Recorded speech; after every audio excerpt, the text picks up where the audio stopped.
Morning, everybody. We are going to be back to Cyberpunk tonight as soon as I actually get set up. I know I'm starting. It always feels weird on these Friday streams to start around the time that I normally finish. I've kind of just accepted that Fridays will usually be later starts, although I don't want that to be a permanent state of affairs for the simple reason that I know some people might like watching. Oh dear. Okay. Some people may actually like watching Cyberpunk, and for those who are in a time zone where that the late starts don't work, I don't want to cut people out from it. But it's also very fair to say that for probably the next month, I am going to have a very, very intense period at work. So let's go current machine. Um, so yeah, I'm doing my best not to cancel streams or anything like that. Um, I was actually debating on doing Outlast Trials again because I really enjoyed that, but I know if I keep doing that, I'm not going to make any progress in Cyberpunk, and I also like Cyberpunk, so I think we could probably I'll be able to find a balance between the two. But in any case, I'm just a little. Number one, the biggest thing I'm aware of is that specifically for Cyberpunk, usually if I start at this time, it will be a very quiet stream, which isn't necessarily bad, but it's one of those ones where it can sometimes be hard to justify the full duration, particularly if it means that I'm not going to get enough sleep, because then I wind up getting in the habit where, I just have a permanently later bedtime and start time. And then that means I'm starting streams at the crack of dawn and, working a graveyard shift at a perfectly ordinary job. So, yeah, I'm that's a silly example, but that's kind of what I'm trying to avoid. But we will try and make as much progress as we can today. Mostly, I'm going to be focusing on the new, or on the missions from Rogue. We're in a nice little spot now where I can get. Actually, I also believe there's. I thought there was an area for me to get cyberware.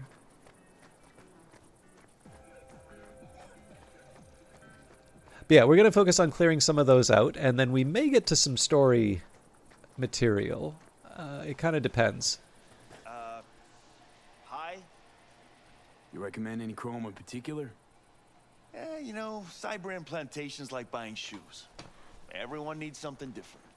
A net runner won't have the same needs as a solo. But if you spend a lot of time in the Badlands, it's worth investing in cloaking gear. Hollow skin, active camo, what have you. Compared to the city, surrounding area might look deserted. But less folk doesn't mean you'll be safer. Here's what I recommend. Move quietly. Don't draw too much attention, else things can get real ugly real quick. I want to get myself chipped. Straight to the point. I like it. Right. So 285 on cyberware capacity. One of the first things I wanted to do was make sure I had sort of the tier 5 plus plus for the various items. So now the question is going to be, what other fancy items can I equip? So micro rotors. Actually, yeah, I guess one important point here is I don't. Oh no, I'm the one who has to upgrade that. Never mind. Okay, so electromag, recycler, health and stamina when you hit an enemy with a fully charged tech weapon shot. That won't help me. We've already got that. Heal on kill, and intelligence attuned. That.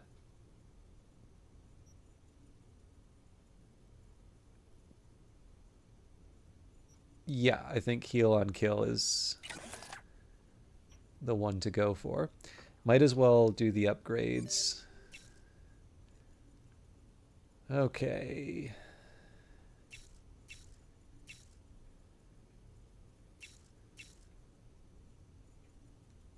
Am I going crazy or the... Oh, no, sorry. It's the area. Okay. Bonus ricochet damage, reload speed, and RAM regen. Headshot damage multiplier, carrying capacity, crit damage. I'm slightly more inclined towards this.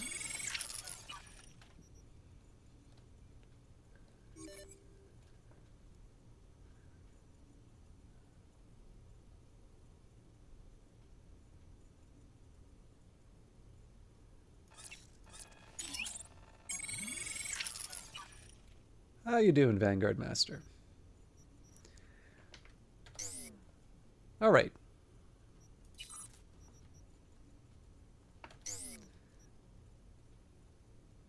Bunch of pluses, which is good. I may at some point want to reevaluate the different items that I've got equipped, but for now I'm going to settle. I'll say whatever I've got put in is staying in. Is he working? I am sympathetic to that. I was actually just saying that it's likely I will wind up. Just saying it was likely that I'll have a really busy time and work, but I'm trying to not to make that something that will keep me from doing regular streams. It just may mean later streams in some case. So Axolotl seems tempting for the drop in the cooldown for neutralizing an enemy. Another cyberware implant is fully used. Quantum Tuner instantly restores its cooldown. That's got to be excuse me. That's got to be relevant for the heal. And its intelligence attuned. So this is really tempting here.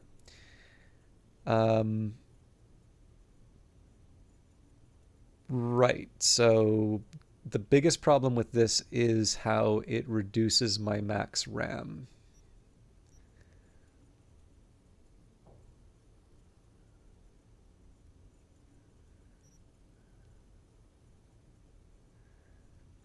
It's kind of nice to see something that'll get me like more RAM, but it's very hard to turn down something like the Quantum Tuner. Yeah, you know what? Let's just equip that.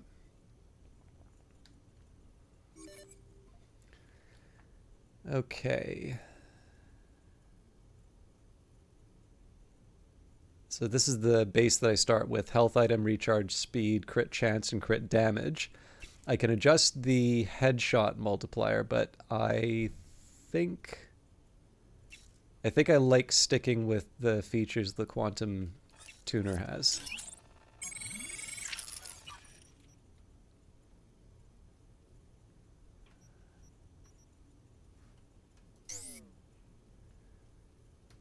So I don't know if we're going to have space for any more additions to the skeleton, but we can do our best. So what I've got right now would be the Phoenix.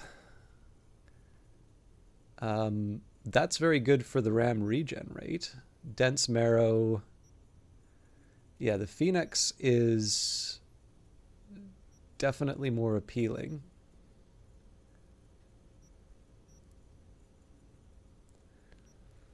I want to take a quick look at... Yeah, so we've got some body attuned. I don't hate some of these options here, but they're maybe not... Like, to me, they're not obvious... They're not obvious ones that I need, like, right away, whereas Phoenix really seems to work well with my character, so... We'll upgrade that. So right now the base is armor, quick hack, and RAM regen. And I think there's something to be said for keeping this on brand.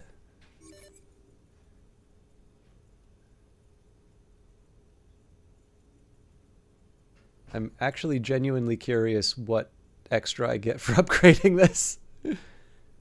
Oh, slightly more armor.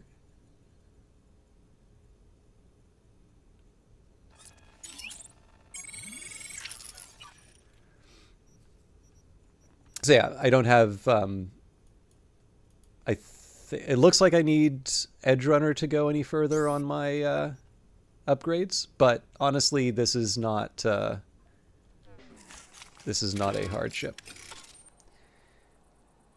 If you can bear with me a second. So I found out it takes 3 hours for me to do cyberware.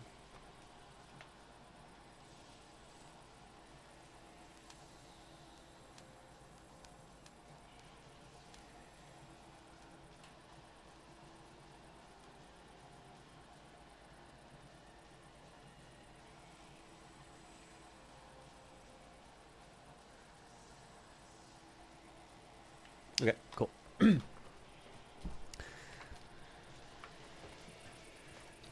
I sadly still get... Oh. Hey! Seen the opening numbers? Stevenson's a hit. That BD. Shouldn't have released it, really. Get all that shit I said to you. Eddie's will hit your pocket soon. And should I mention there'll be a bonus? Enjoy!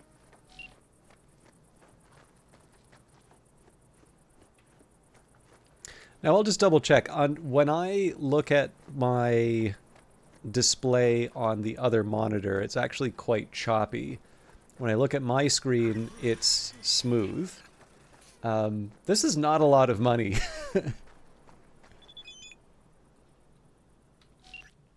Nicely done. Eddie should have landed in your account. See, you're already making friends in high places. Okay, cool. My impression from last time I dealt with this was that the OBS was going to be sort of the lowest in the priority. So to be perfectly frank, like I could see a slideshow on the right-hand side as long as the the other metrics are where they need to be.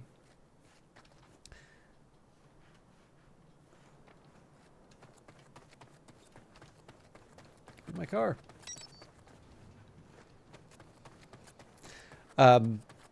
But I don't get to see what it looks like streaming while I'm streaming, so.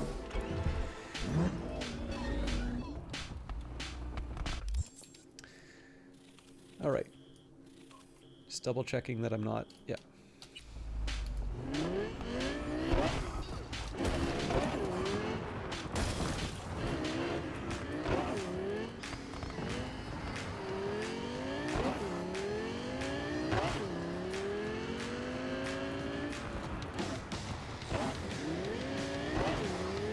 The other tricky thing too is that if people aren't watching on source, obviously there's the stuff that Twitch is doing to mess with it, which I'm happy is there. It's the only reason I have an affiliate account, but obviously, actually I still remember one time some guy came in like telling me what bitrate to set it at. I'm like, no.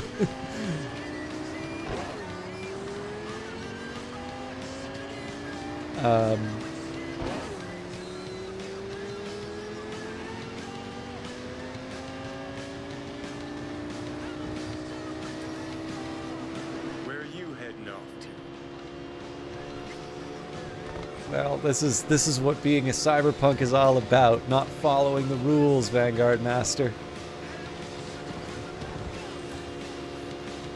I do remember Dara O'Brien. For those of you who don't know who he is, he's quite a good Irish comedian. I actually got to see him play in Ottawa. And it was a particularly good, like I've seen his stuff on... Slow down, Turbo. You'll get us killed. Again. Johnny Silverhand telling me I'm too reckless at driving. But yeah, like I've seen some of his stand-up before, and I've seen him as a host on shows like Mock the Week. But I feel like this was quite a good one because it had a couple of nice... Alright, I don't even want to know what that was about. Shit, get ready. It had a couple of nice... like personal bits, is talking a little bit about sort of family history in Ireland. It means more if you kind of know some of the history of Ireland, and it's essentially him kind of connecting with his family, but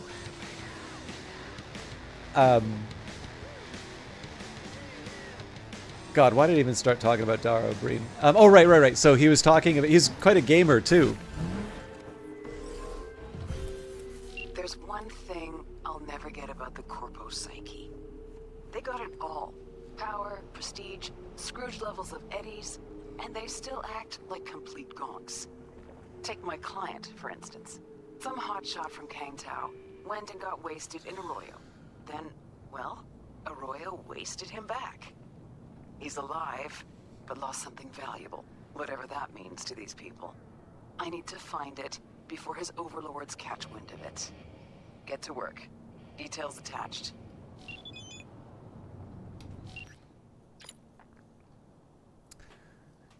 But yeah, so I think he's, I'm trying to remember this interview, but it was something about Grand Theft Auto 4 and him talking about how, you know, you buy that game to break the law. It's got Grand Theft Auto in the title, and yet apparently in the opening moments, I've never played Grand Theft Auto 4, so like in the opening moments, apparently you're like caught in a traffic jam, and the game either like tells you off or fails you if you like blow through a traffic light or something like that.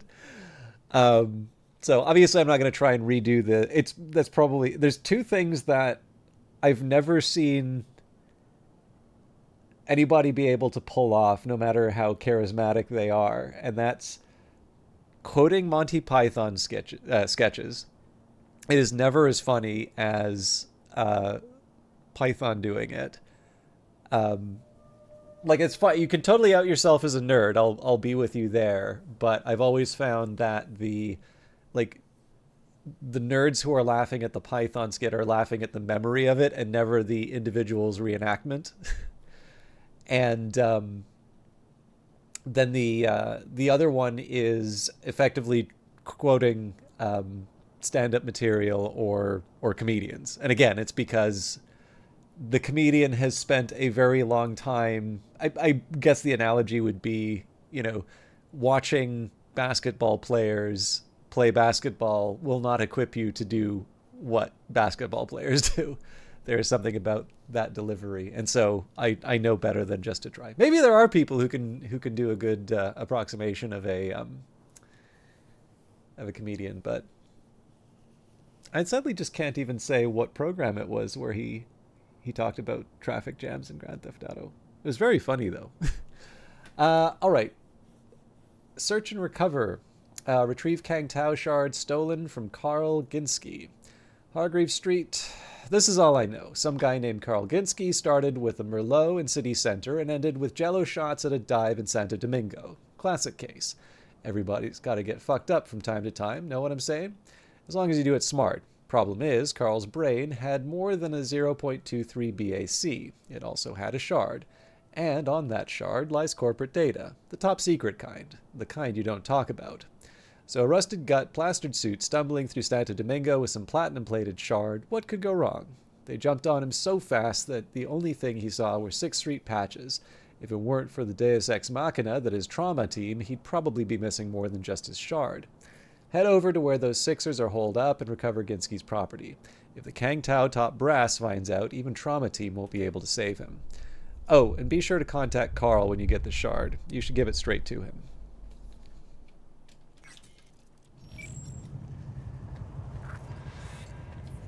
Alright, so it's already signs of trouble.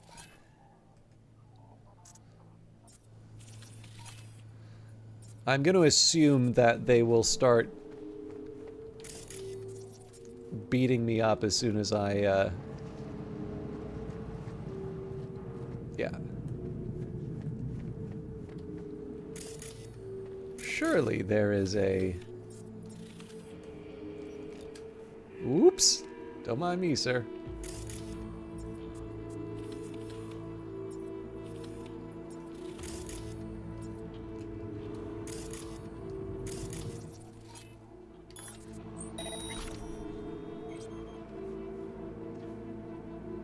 Okay, I'll live with this.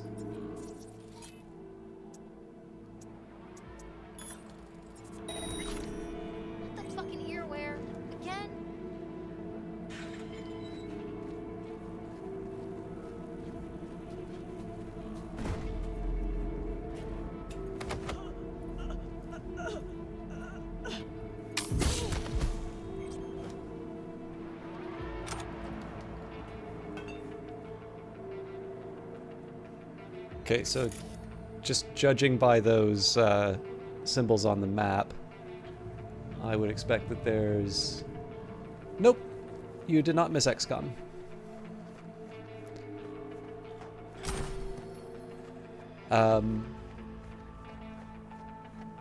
Yeah, there's definitely more bodies in here than I've tagged.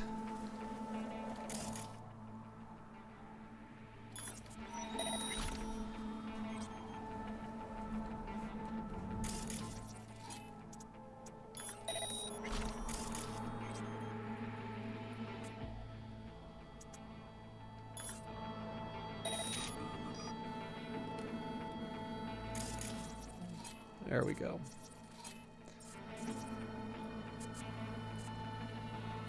Oh, yes. I remember this one actually gets to be a little bit of a pain. I'm going to do one more ping.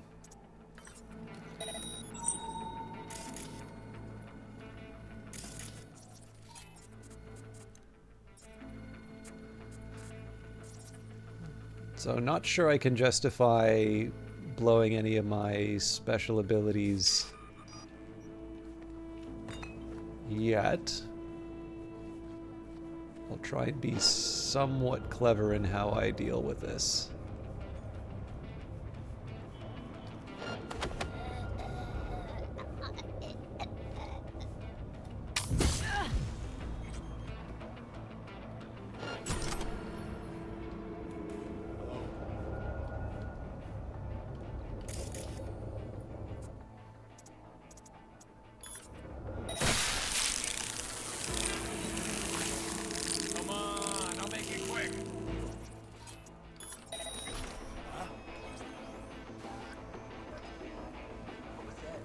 Okay.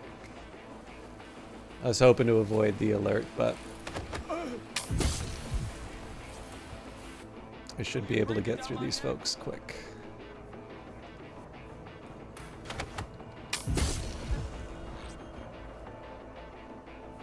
Oh, I'm sorry, Glager. I thought you said missing XCOM for today. No, first of all, I wasn't streaming yesterday, but on Wednesday, I actually I did go for Outlast Trials. It's not necessarily that I didn't want to do XCOM, but I wasn't sure I'd be able to commit the full time, so I played that just as a fun little in-between. So I don't think you've missed any XCOM. Doughboy, you figure out a way to crack that shirt from Ginsky? Working on. Did I say shit or shirt? Anyways, don't damage it. If it's got schematics, we'll be fucking loaded. Yeah, if they don't clip it from us first. Quick whining and let me know when you're in.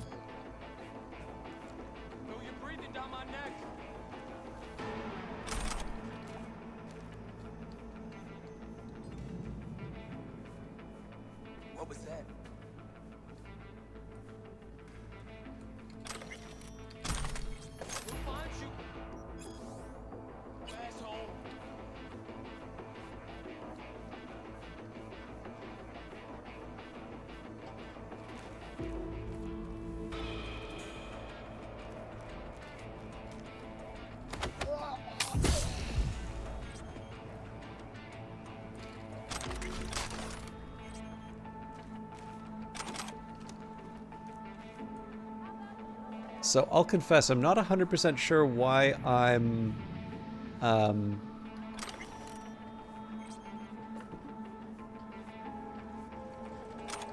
doing better this time, but I am.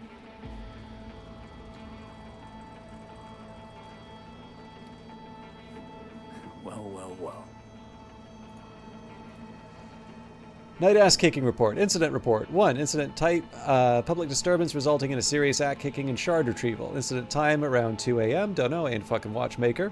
Incident location, Santo Domingo, Arroyo. Incident participants, Jimmy, Pat, Plug, and me. Incident description, not much to say really. Some drunk gog was screaming his ass off in the middle of the night, so I told him to shut it. The fucker called me an ass muncher, said I'm worth less than his piss, and then he pulled his pecker out to piss on me, I think. He had a corpo face with a corpo suit to match, so we'll gladly proceed to beat the shit out of him. May have gone a bit too overboard because his trauma package trigger. Anywho, just before we left, Jimmy drop-kicked his face so hard the shard popped out of his neural. So we took it, data was encrypted, but we knew the corpo's name was Carl Ginsey, slaving for Kang Tao. We're trying to decipher it now to see what the gonk stored in his head. Sorry, just give me a quick second here. Cool.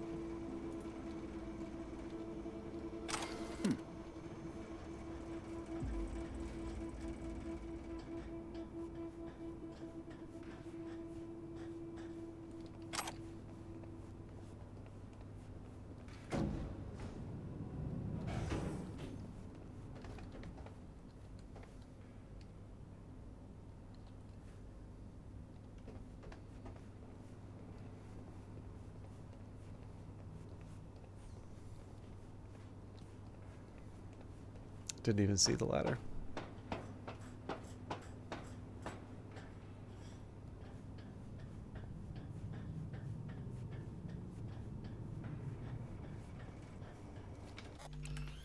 Sorry, one more moment, please.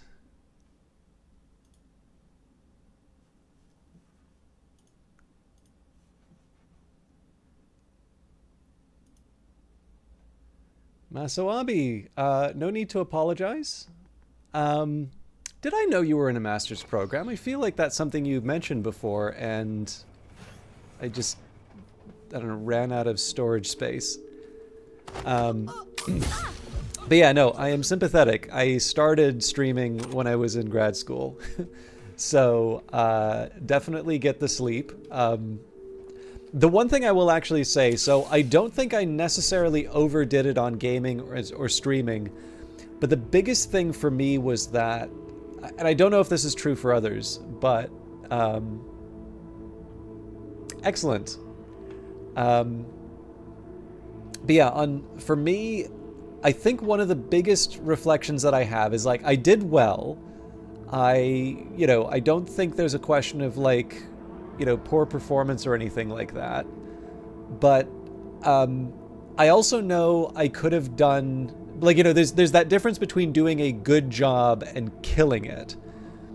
And while I think I got a lot of skills and I got a lot of knowledge that I still apply to work today, I mean, I was lucky enough, I kind of worked in my field and kind of continued. I mean, I'm somewhat institutionalized. Like, I still buy textbooks almost every year at this point.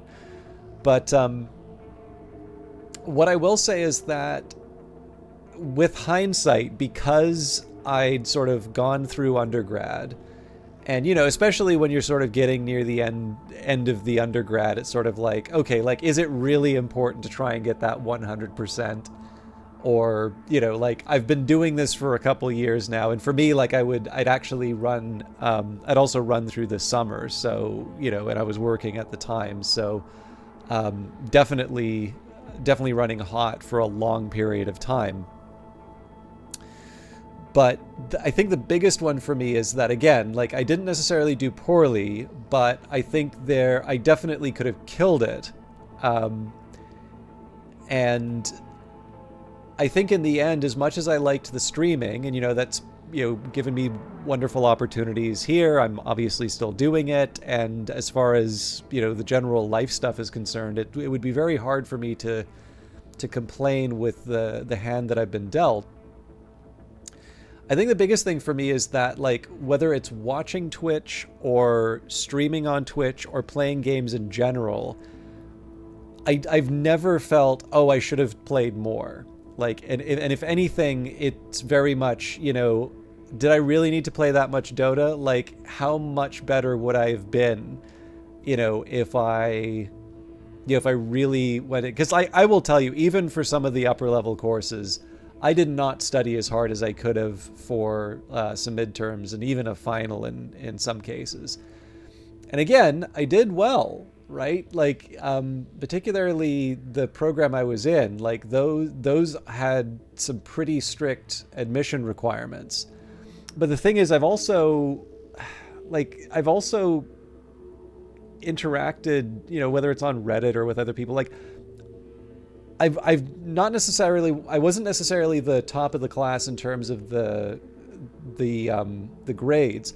I will definitely say, pretty persistently, I was the one people would be asking questions about in terms of understanding the material, which I think is very interesting. And I did get along very well with the instructors. Like, I was pretty frequently, I actually had to eventually just ask, can I have a TAing opportunity? Because I love being a research assistant, and it's at least in terms of the econ program, it's definitely the more coveted role. But I do like teaching, and I do feel that is also a necessary part of being good at this stuff, right? Like, there is some benefit, much the same way that, explaining to my classmates, like, an econometrics thing, there is some value in like talking this stuff out and explaining it to someone to verify your own understanding of a subject. So again, like I said, it's easy to sort of, it's easy to downplay what are genuine accomplishments, and I don't see a lot of value in that. Like, you don't want to sound full of yourself, but I think it's important to acknowledge your capabilities as well. And there's been two types of like the straight A student. Like there's a guy I was in the class with, and it was such a shame to me that they really did not have a passion for economics by the end. They left quite disillusioned with economics as a discipline, and they went into, I believe, electrical engineering afterwards. But he is a guy, for whatever reason, just like seemed to see the matrix when it came to the mathematics. Like the toughest stuff you could throw at him, he would just churn through it like a machine. And like, I definitely tried to sort of get an understanding in terms like what are you doing when you're going through these kinds of problems. And like, to him, he was definitely had a very ordered way of going through things, and he had a clear and deep understanding. But there's just that side. I really don't like the idea of people being thought of as math people, but he definitely had, I won't necessarily say a good intuition for this stuff, but he had the fundamentals down to a point that it was very obviously to him an application of a number of principles that just sort of naturally followed from his understanding of the problem. And he definitely did that in a way that I know I would need to apply quite a bit of effort to achieve the same insights if I could do it at all. So he's someone I had a lot of respect for, and I really liked talking with him. It was actually also kind of nice too, because he did pay what I thought was one of the best compliments I'd ever gotten from a peer, which was when we were doing our theses for undergrad. He said after one of the classes, when we're sort of in private, he said, "It's like yours is the only paper I actually want to know the answer. Like, I want to know the end result for," which I like. It's like it is, from what I understand, this is actually a genuine problem in academia as well, where you'll have promising research talent. And like James Heckman, who's like a Nobel Prize winner, he's just an absolute monster in terms of empirical methods. Apparently, he gave an example of a really promising PhD candidate, and there was this measure of educational attainment, like young educational attainment, that would be really valuable. Like one of these things where, you know, when people are asking about how do you improve schools, how do you make them like better, you know, how do you achieve better outcomes, even if there's, you know, there aren't the resources available, the sort of thing that you'll always hear is like a big policy issue. And like one of these ones that does actually seem to be sort of a multi-partisan issue, right? Like I don't know of a lot of parties that just go out and say, we want everyone to achieve like lower, we want lower standards of achievement in the country, right? There may be differences. Like obviously the debates in terms of policy will usually be, you know, whether or not the money is being well spent, or like voucher programs or things like that. But at the very least, you know, everyone who's arguing on the policy side is at least pointing towards how their version of events is going to achieve better educational outcomes. So Heckman had sort of this proposal for a different measure, and apparently the student just outright said to him, is like, you know, absolutely, you know, really important work, really valuable contribution, but, you know, I have to get, you know, however many journals in like a top, or articles in a top 5, you know, within this period of time to get placement and, you know, in like a tenure track position, et cetera, et cetera. Like basically a very clear-eyed and honest account of what the game is to get tenure at the kind of place you get if you're studying under Heckman, right? Like he's at I believe MIT, and you know, like you're a very impressive student if you have, you know, if you're working with him. But it's just an example of so much waste that goes into, like, there's, absolutely top tier academic talent that's going towards questions that are not that important, because that's the structure for, getting your best employment outcome. I mean, this is a topic of, like, this is an active topic of discussion in terms of at least econ. I'm assuming probably other disciplines as well.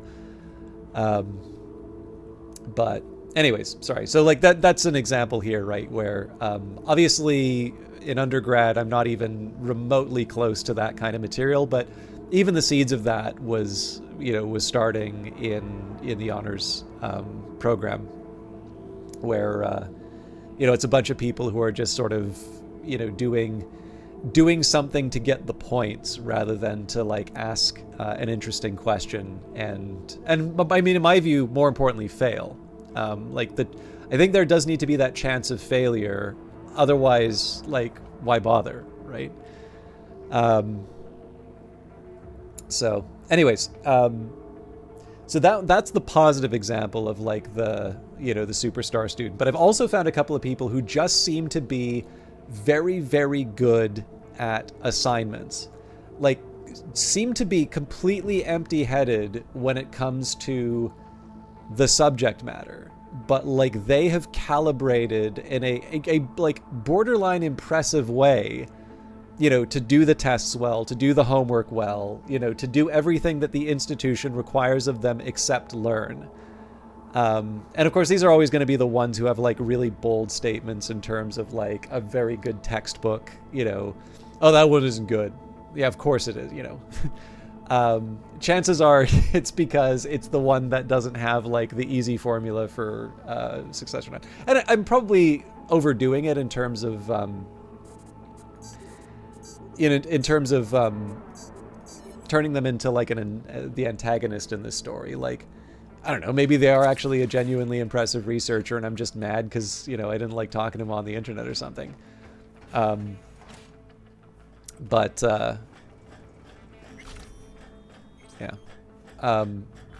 all of that said, right, like I definitely feel there, I don't like spending too much time, focusing on regrets or whatever, but I would definitely say that if I could do it all again, less time gaming. Like, even just saying, like, there's going to be a couple of years I just don't do gaming. Like, don't look at Twitch, delete the Twitch account, whatever it takes.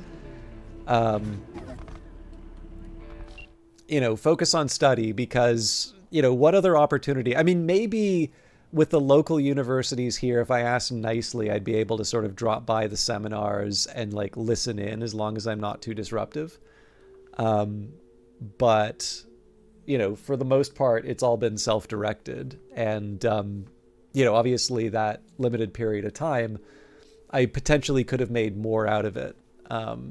So anyways, Masabi, I did see your notes here. So you did your undergrad stupidly. I started off with strong A's and B's, middle struggled with from procrastination. In the end, I got mostly B's. Yeah, I think that's a very common tale. The other thing too is that I will say, I'm not necessarily going to say this is the case for you, but I've also seen some people, like I remember a guy in like a psychology program, and he was always like bragging about how he was like destroying the curve or whatever.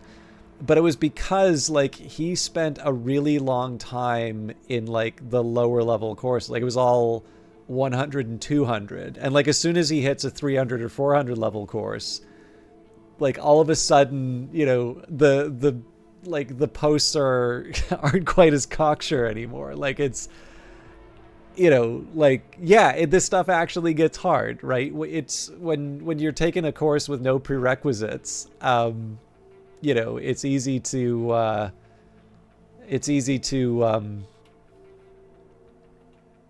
okay, actually the best example I have of this, like I can definitely see how I would have turned into this guy, because I did so I wanted to do at least some philosophy, and I took a logic course, really liked the logic course. And then I did a bit of computer science, and I wanted to make sure I didn't just do the fun computer science, but the hard stuff that I wouldn't necessarily be motivated to do on my own. So that would include data structures and algorithms, but that had a prerequisite of it's called 121. It's basically a discrete math course in disguise. So did that. And I mean, effectively, it's learning all the logic stuff again. And then, because I wanted to get better at mathematics, I also did a math proofs course, which was basically the logic and the discrete math course again. Now, if I'd done a real analysis course, I would be feeling a lot less pleased with myself. Because in the end, like, it's easy for me to say that, oh yeah, I did great on the proofs course. Well, yeah, of course, because I'd basically been learning most of that stuff for 2 previous courses, and the only difference was there were a couple of there's more mathematical abstraction, but in the end I'm still applying the same rules. So well, it's, I mean, to meet the at some point you do need to start doing upper level stuff, but yeah, I'll just say, like, it's not what I'm trying to say here is, like, I suspect probably when you're talking about procrastination or not, I think it's probably safe to say that there's, like, rely on the self-diagnosis on that. But the fact of the matter is that you can do very well in some lower level courses, because sometimes those are just an extension of high school. Again, it depends on the university you're in and the subject that you're studying, but it's the upper level stuff where you really do start. Like, I can remember a couple of my upper level courses, at least in econ, my admittedly biased perspective on them, but, like, I can remember a couple of the upper level econometrics courses I took, I think personally were more challenging than some of the graduate level econometrics I did. And it was just simply because in the graduate level stuff, they will still go over certain properties of, like, fundamental estimators. Like, usually at some point you do, like, the Gauss-Markov theorem if you ever do a statistics course at, like, a certain level. So they, they'll do that in grad school, but it's like I'd already done that, like, 2 times in a course. So that wasn't, like, like, it's not always the most stimulating material. Like, it's important that you understand it, but, like, it's maybe not, you're not exactly pushing out the frontier of study. Whereas, in that upper level one, it was taken for granted that you already had the basics. And so they were talking a lot more about the sorts of methods you might actually apply in, like, research that gets published, how you deal with some of the weirdness that doesn't, some of the weirdness that, actually shows up in the real world when the assumptions from your undergrad courses, or, well, your previous, maybe prerequisite courses would be the better one to say, because it was still an undergraduate level. But it, that just wound up, in my view, like, even though it was an undergraduate class, definitely in some ways was more challenging than some of the graduate stuff, for the simple reason that the graduate stuff kind of needed to accept everybody was coming from different institutions, and so maybe hadn't handled some of that fundamental material before. All right, so since your BA is in history, you had to take 4 on US and Western Civ classes, 2 Asian history, 2 African, 2 non-Western, not including Asian and African courses, historiography, research methods, and a senior seminar, and then you had 6 electives. Did you take electives outside of history? And yeah, I would expect in an MA that they're all 500 plus. I realize there's different codings for other institutions, but usually it's like 100, 200, 300, 400, and then 500 plus for graduate. And actually, I am curious, I may have asked this before, but what's your favorite?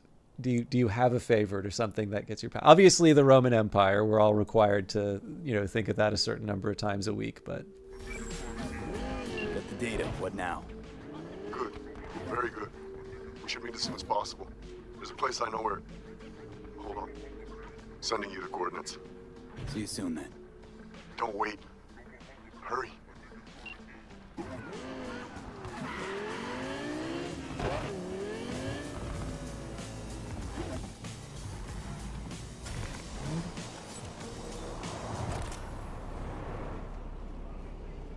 I think the Kang Tao show up on...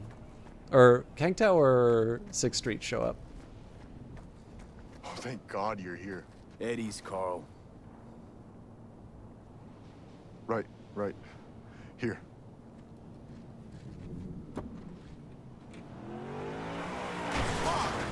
What is it? Damn it! We were this fucking close!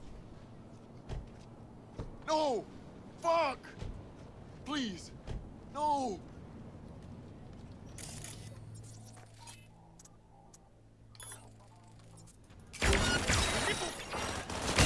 Save me! It cannot be!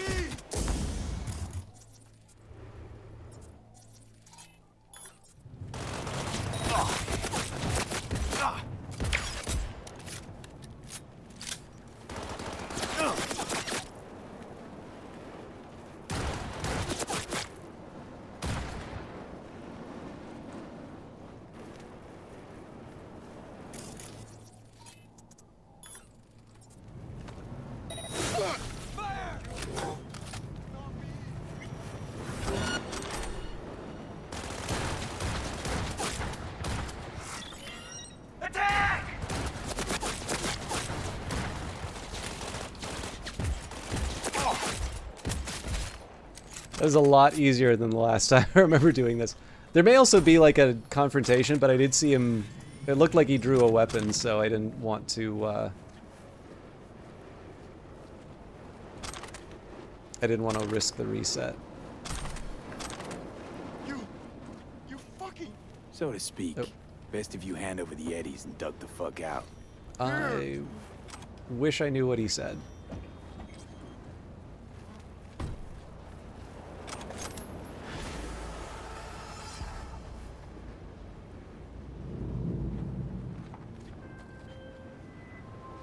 V, gotta admit, I'm impressed.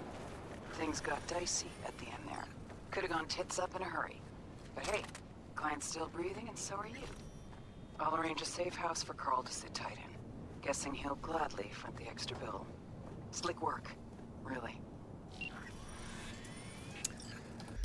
All right, Asabi says, for your electives, your fourth year actually proved a bunch of the classes that you took in community college, so I think you had to take one elective, and honestly, I don't remember what it was, because I'm pretty sure I took a random class that had nothing to do with your program. Yeah, well, that was like the thing I loved the most. Like, for me, I definitely ran into the problem where there was more that I wanted to take than I could.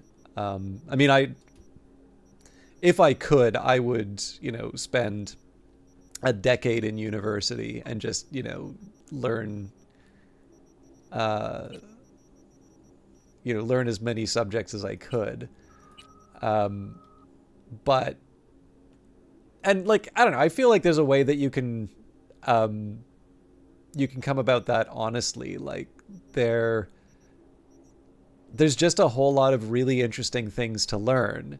But there is also a certain point where it's sort of like, okay, this is just, a preposterously extended adolescence here. Like, at some point you do actually need to go out and do something. So, and I mean, it's not like, I don't know, you can tell, like, there's definitely some people who are just kind of hanging on. Maybe they're just not sure what to do. And like, I get it. Like, I don't know what to do half the time. Like, it's not necessarily easy, but like, I do sort of feel like,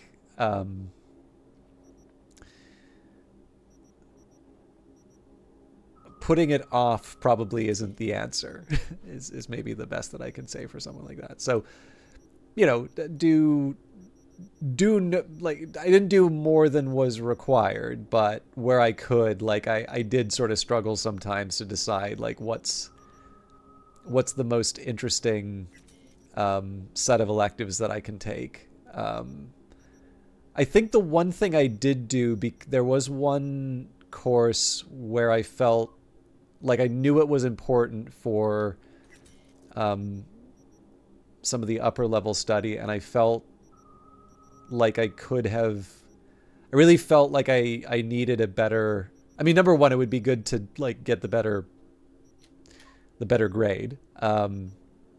but I also just sort of felt that I needed to really have a better grasp of the subject than I did. So I think I actually wound up taking something again, which basically just wound up being an expense for me. But that's fine, because I definitely learned better. Like it was definitely the one where I knew that by the end. But yeah, the biggest one, I think in the end, my heuristic was I didn't always have fun in the courses, but that was largely because when I had the option, or when I had the sorry, it looks like there's a message.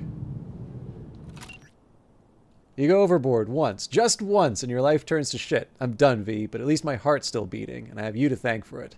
Fuck that, Shard, and fuck Kang Tao. Let them get you, Carl.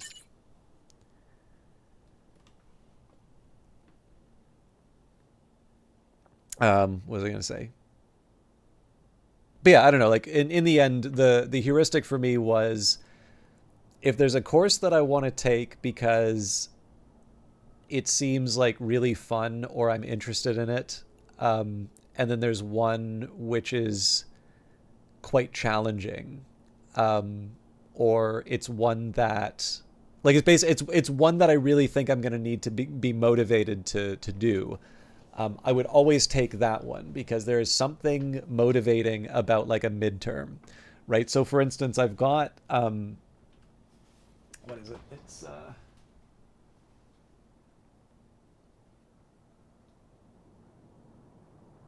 It's like a big introduction to algorithms book. Like it's one you basically see if you go to the computer science department. You'll see people running around with it. So like, data structures and algorithms, like that's the course where like nobody feels good walking out after the midterms. And I'm not a computer scientist. Like I'm not going to work for Google or Amazon. I'm not going to try and shave off like a fraction of a second on search results and save billions of dollars. Like it's because I want to understand the subject well, and the likelihood of me trying to learn like big O notation on my own, like there are so many pitfalls to that I'm just simply not going to see it all the way through to the end.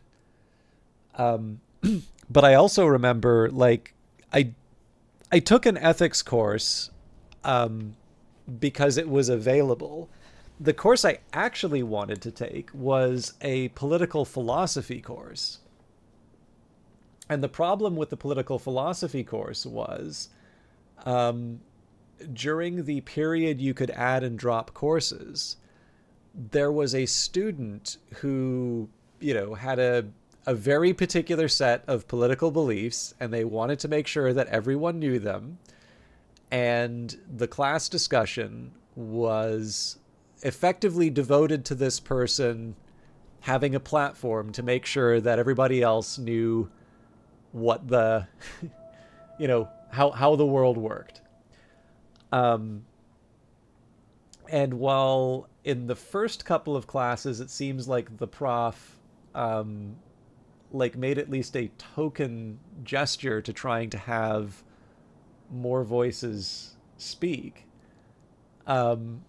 This student was really insistent, and the prof did a very bad job of, like, effectively they would just like cut off like this student would spend the entire like discussion section pontificating, and like the prof would just kind of declare closure on the discussion and move on to the next point. And I'm like, this is like, we're approaching almost a zero information transfer at this point. So I didn't return the textbook.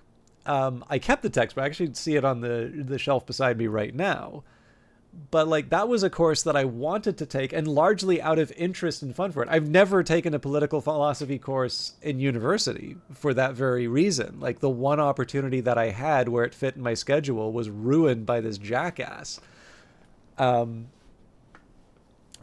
I'm sufficiently interested and motivated by the topic that I will sit down and read that stuff on my own.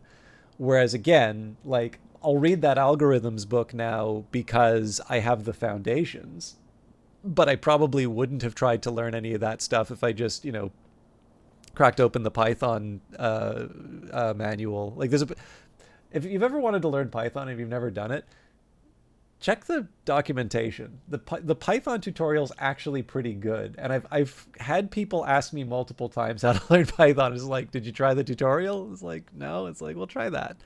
There's a very good book if the tutorial doesn't work for you. There's a great book called Automate the Boring Stuff with Python, which I think is also a good job. But sometimes sometimes it's easy to overlook the obvious.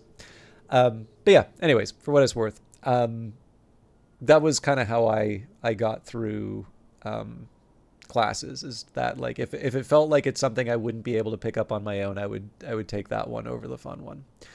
Your main history focuses are the U.S. Civil War, U.S. slavery, Germany from the mid-1800s to 1899, especially Otto von Bismarck. It's Dominic Cummings' favorite. Thank you, The Exception.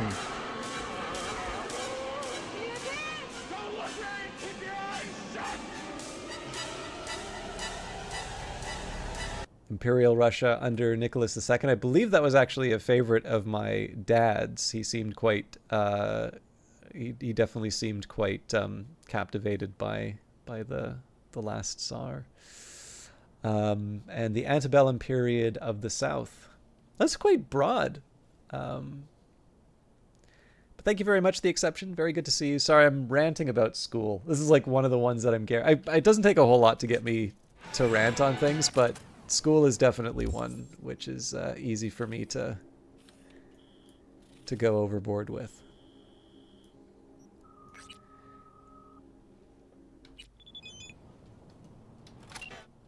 Got a Delta. They may be tracking us. Thanks, V.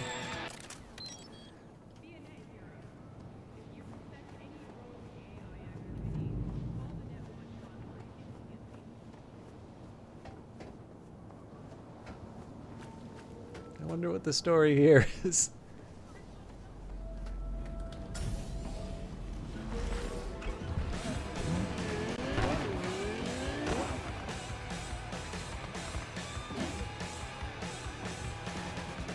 And Origins of the Cosmos. So was that a physics course? Or...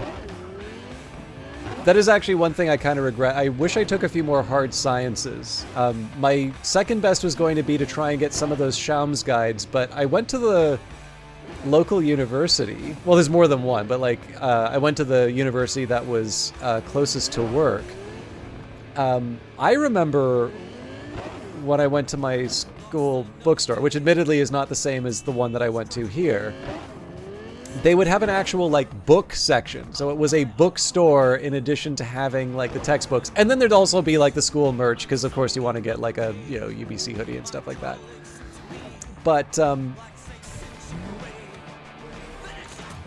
I was quite surprised. Like basically the bookstore here it's like a back section where all the textbooks are. And then there's like, it's all merch. So like there's no study guides. There's nothing other than what's been assigned to the class. And I did ask like one of the attendants, not in a like mean way, but like I did say, it's like, is there, do you have these Shams guides? And then, I don't know, we don't, it's like we don't have. Knock knock. Listen up. Got a corpo in dire need.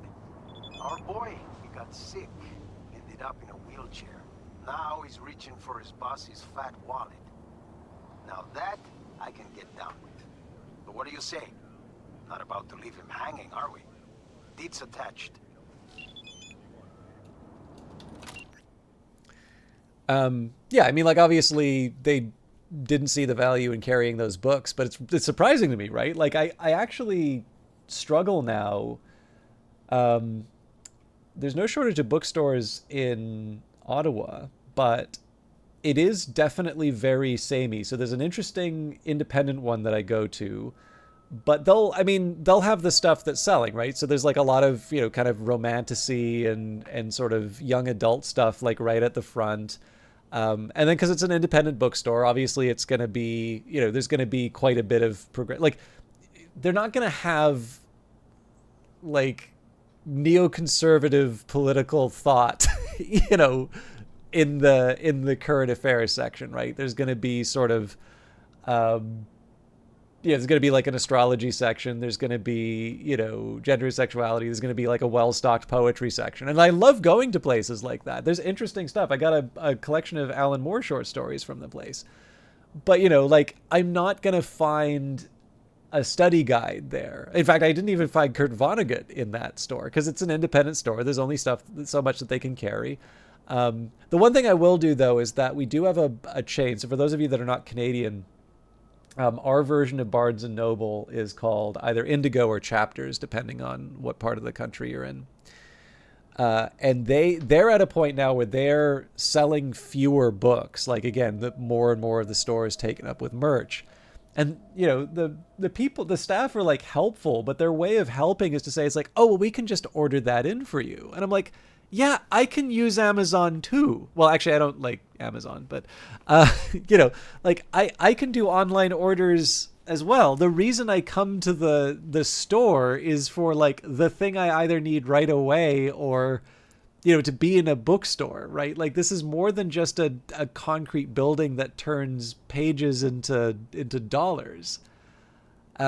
So, you know, if I'm going to order something in, I'll do it at the independent bookstore at least. The expectation of the big box store is that they're actually going to have the you know, the damn book on the shelf.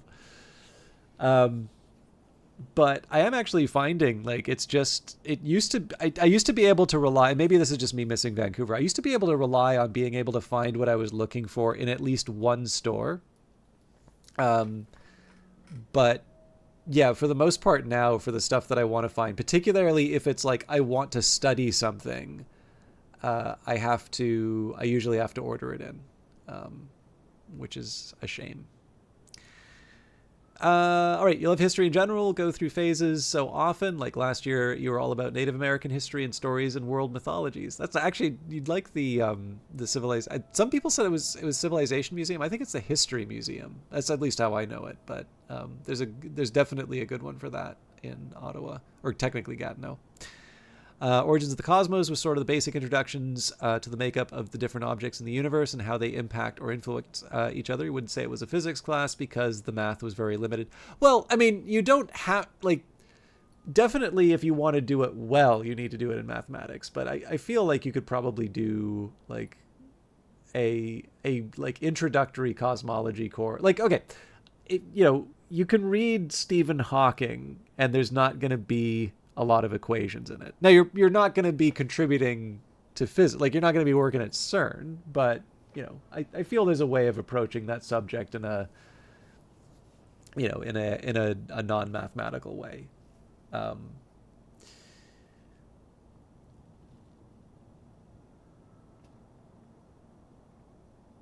Most of what you do remember was theories about why stuff is the way that it is, the makeup of celestial objects like stars, and just general understanding the universe. And your favorite lesson was about black holes. It's like, all right, let me get this straight. So you've got a bunch of eggheads at your university who are trying to tell you that there are these tiny little pinpricks in space that absorb or suck in everything. They're so heavy that everything just goes straight into it. Nothing can escape. But you can't see them, because even light goes inside. Sounds pretty convenient to me. All right. Gig type theme. I actually have 2 physicists that I work with and try to annoy them with comments like that. Apparently you can taste them. Gig type thievery. Steal an automated Zetatech vehicle. Motel on Willison Street. Better get some tissues ready. This one's going to be a real tearjerker. Pedro Amir, the guy who thinks he's some kind of Nova netrunner because he coded a few algorithms for Zetatech. Well, now he wants to clep their ass. It's not what you think. See, he has some kind of health problems and Zetatech doesn't want to chip in for his operation. Crazy, right? A corp that doesn't give a shit about its employee. I'm practically speechless. Well, now look at that. Tears are splashing onto my screen. This is a life or death situation, V. Pedro needs our help. He and we really need the eddies. Pedro wants to clep a Zetatech truck full of A-grade tech. Already got a buyer. Meet up with Pedro and figure out how you want to play this. If you help him, our readiness to help a poor soul in need will be handsomely rewarded. You just gotta be quick. Curious if you still have the textbook. You're going to donate it to your works library. I don't know if I did, though. I actually found, I feel bad. Like, so the original reason I went to university was because I did actually want to do philosophy. But philosophy, for the most part, was actually the only set of textbooks I wound up returning for the, whatever small trade-in I get. I kept all the math textbooks for sure. I kept the econometrics one. Like, okay, so like math and econometrics, like they're ones that for the most part, like hold up, right? You may have improvements in how to present the ideas, and there may be new ideas that you add. But for the most part, right, like a calculus textbook is going to have a pretty predictable set of material in it. And the really good math textbooks are ones like Rudin gets used a lot. And I think that textbook's from like the 1970s. Baby Rudin for you. There's a few of you who are absolutely terrifying with math. I believe there is a Baby Rudin, Papa Rudin, and I believe there is actually a Grandpa Rudin as well. But I have trouble enough with Baby Rudin. Yeah, I'm just trying to think. Some of the one exception to the philosophy stuff, the classical philosophy stuff I kept, because there were it was like collections and translations of ancient, both pre-Socratic and Hellenistic philosophers. Weirdly enough, I never did the Plato course, so I bought the Plato text on my own. But yeah, the thing was, is like a lot of them were just, like they're fine, but like I actually found like either my personal library or just following stuff on my own would be enough. Like the textbooks actually didn't really seem to add as much as I thought they might. Whereas, some of the other courses definitely had things that I got something out of and I wanted to keep on. You kept all your books unless you rented it for your history classes. The books were all relatively cheap, under $50. And the buyback was always like $5 to $50. Yeah, so at that point, I mean, like for $50, it's kind of like buying a hardcover on your own, which admittedly is not cheap, right? Like I don't want to, I definitely don't want to like let them eat cake this, but like one of the most horrifying parts of certain types of courses will be if you do like statistics textbook, maybe it'll be like $120. But if you do a business course for whatever reason, business statistics, they basically just add dollar values in front of all the examples, and that becomes like a $230 textbook. It's so frustrating. Okay, yeah, Brian Cox. That's like a British.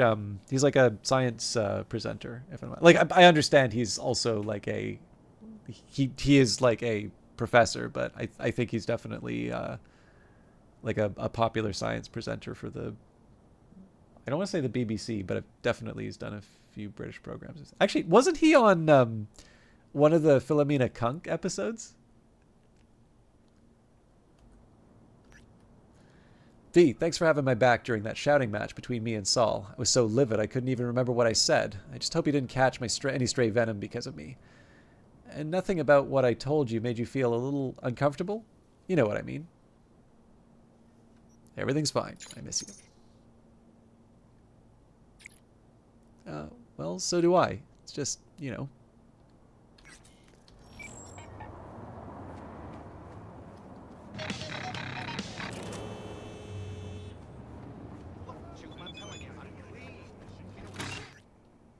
just waiting for the right moment.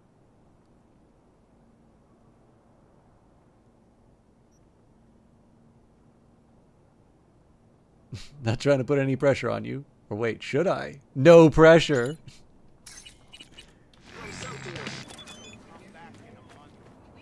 Ha. See you soon.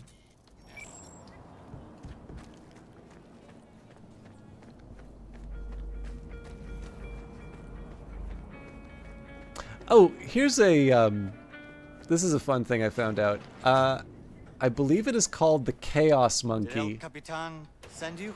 Yeah, I'm V. One moment, please. Sorry. Be right with you. Hell of a beast you got there. What? That Kendachi Micro 76, strapped with dedicated cooling. Oh, yeah, plus an additional processor and modified system bus. See you hijacked the motel's cams. Hell, probably the whole system, right? Yes, Okay, I don't think you were followed. Ah, sorry, I didn't introduce myself. I'm Pedro. No one followed me, no one's watching you. Guaranteed. How can you be sure? If Zeta Tech suspected anything, you'd be long dead by now. My bet, you're not important enough to even be on their radar.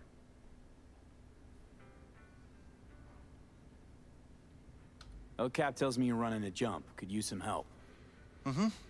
I'd like to, borrow a company truck. You want to rob your employer. Well, yes, but not so loud, please. This is your first time, right? A jump like this. Perfect. But I'm well prepared.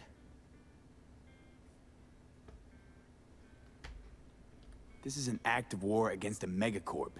You prepared to deal with the blowback? They won't let this go. I know. Okay then, what's your plan? Right, the plan. Here's what I have so far. Our target is an automated Zetatech transport hauling AV thrusters. Its route changes daily via a randomizer. So how do we track it? I refactored the randomizer. I know how it'll work. Sure, so you can predict its path. Then what? I'll stop the truck first, then breach its system. Where do I come in? You'll be there waiting already. You'll hop in and follow my instructions to steal it. What do you need these glow holes for anyway? They're not too big, easy to sell, and well, worth hundreds of thousands. A drop in the bucket for the higher-ups, but for me, it'll change my life. What's on it? Chinese icebreaker. Should punch a hole in Zetatech security. Can't hack their truck without it.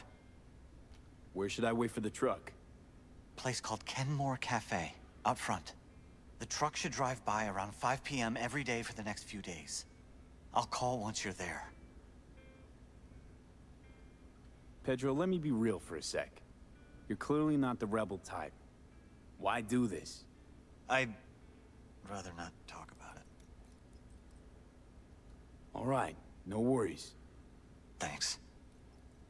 Appreciate it. Okay, count me in. Be in touch soon. Thanks. Remember, intersection just before Kenmore's Cafe. 5 sharp. Be there.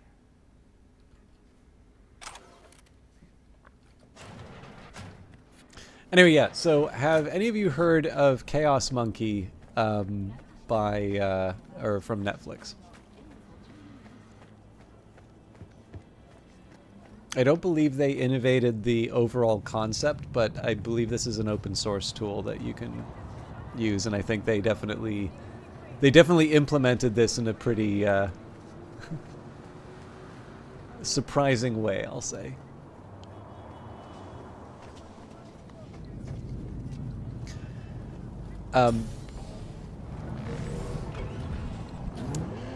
So as far as I can tell, I think this is specifically related to like virtual servers or virtual instances.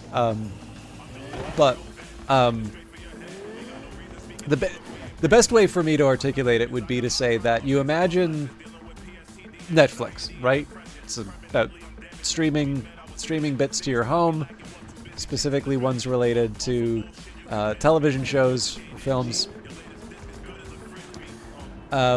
It's maybe not the end of the world if you lose access, but as a subscriber, you're going to be pretty annoyed. Not just... arguably, if the service is down, that's one thing, and you can probably live with that because you'll just find something else to do. But imagine you're in the middle of a show, and something not related to, your behavior stops you from being able to watch that show. You are going to be pretty annoyed. And so and I mean, let's face it, Netflix. I mean, there's a reason why it's called Fang, which admittedly doesn't really apply anymore because it's Google and Facebook are not Google and Facebook. I mean, Google and Facebook still exist. They're just subsidiaries of larger companies. But basically, you have you have this problem, right? You want to make the system as robust as possible, but like that's easy to say, right? Nobody walks out and says, "Yeah, you know what? We're gonna make a tech company, and one of our founding principles is we want the servers to go down every once in a while," right? That's who we are.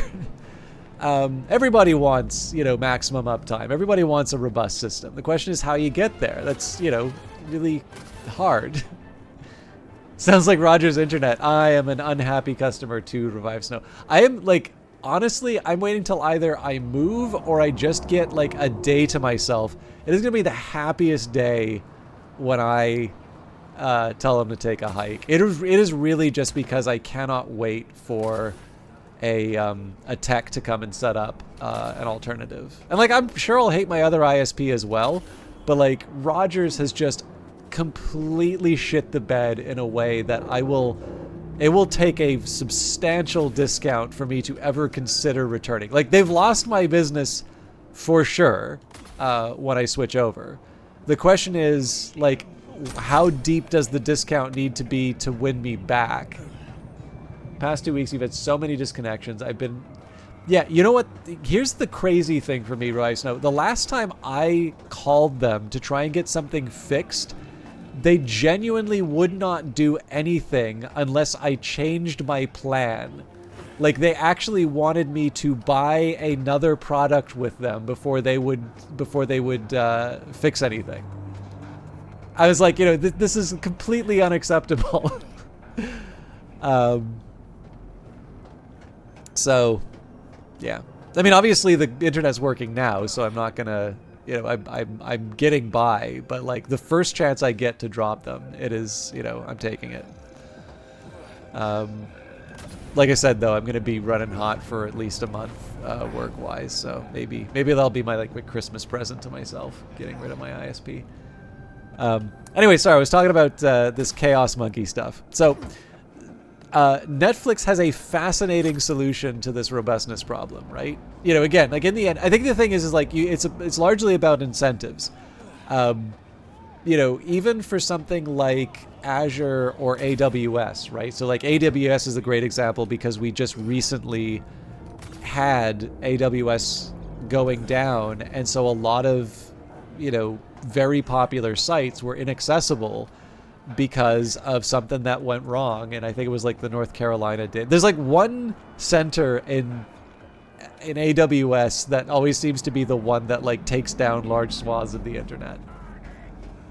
So the thing is Amazon hurts when stuff like that happens. It's not good, and I'm sure there are people who do reconsider whether or not they're they're gonna deepen that relationship with AWS. But it's a huge company. The thing about Azure is they actually have better margins than Amazon.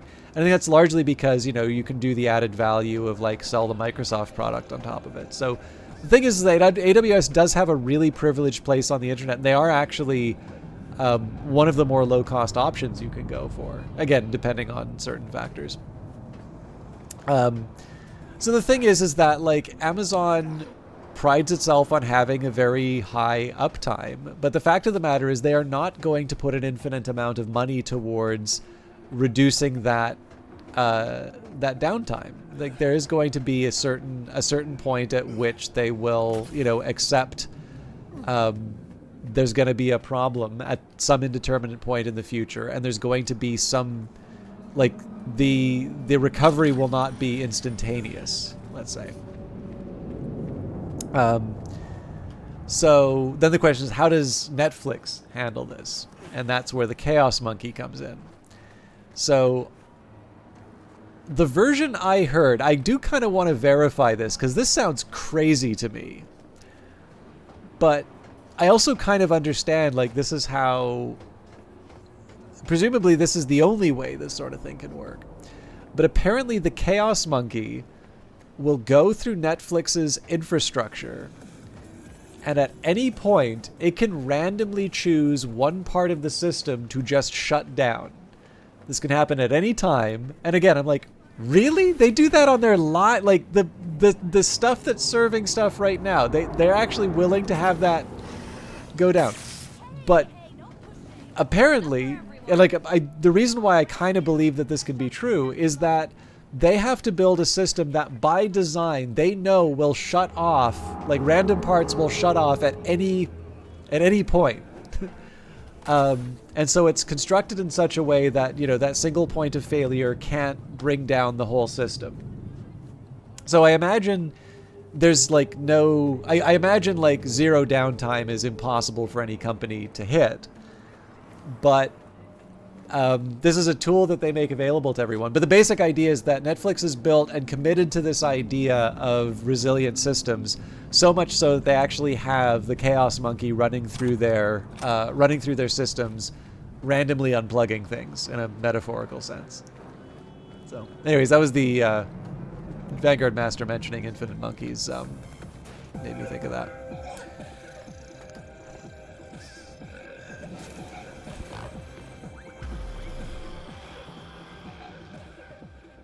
Also, allow me to tell you... I know. Okay. Eyes on that intersection.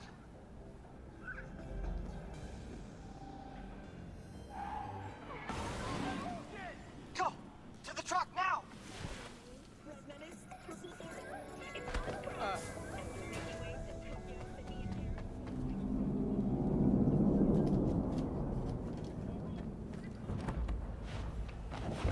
I'm in. Slot the splinter to the right of the wheel. Who recently lost a bunch of them? I've not heard this. Like they escaped? Is this like Done. 28 days later? Damn it. Talk to me, Pedro. One sec. One sec. Got it. I have control. I'll drive. So I just kick back, soak in the view? Eyes open. Cocksuckers could show up any minute.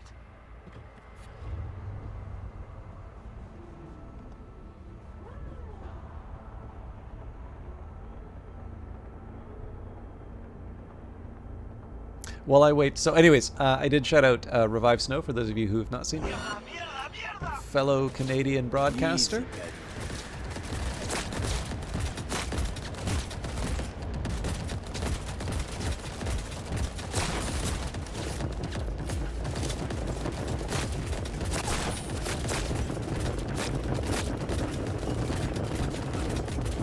I was hoping to get the driver, but it looks like the...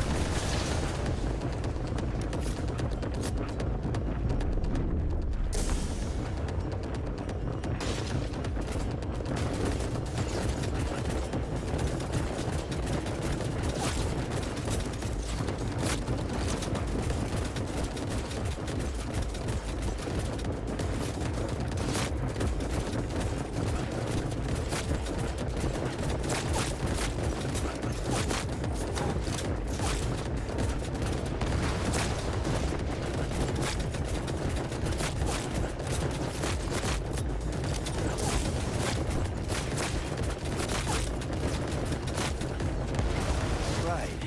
No need to thank me. That's amazing. Nice work. Planet of the Apes. Anyways, Revive Snow's wonderful Canadian broadcaster. The runner's on me. You handle it? Take the wheel. Got it.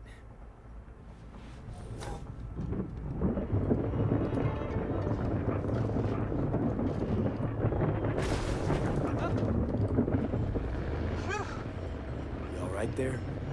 Yeah. Yeah. Close call. Keep going. Till the end. I think Okay. looks like one of the tires is... Yeah.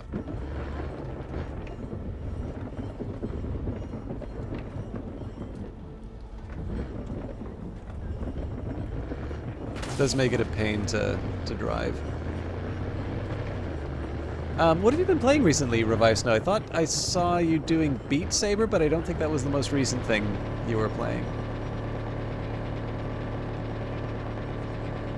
Somewhere in the USA, a truck transporting lab monkeys crashed out, and now they have monkeys with various diseases roaming free.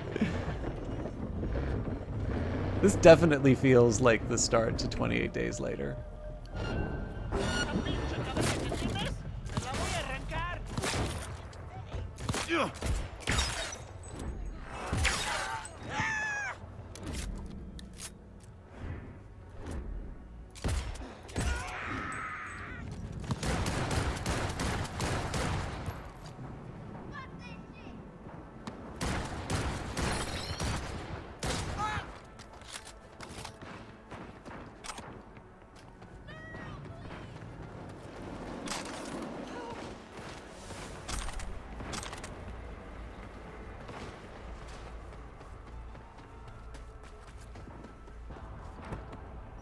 All right, have a great night, Masabi. Thanks for sharing some of the school stuff. I don't know. I feel.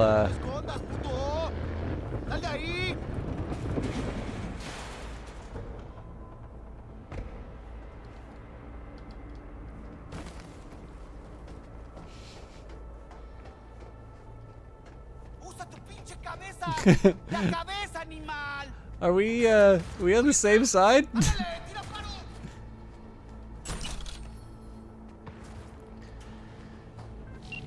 Hang on, gotta go.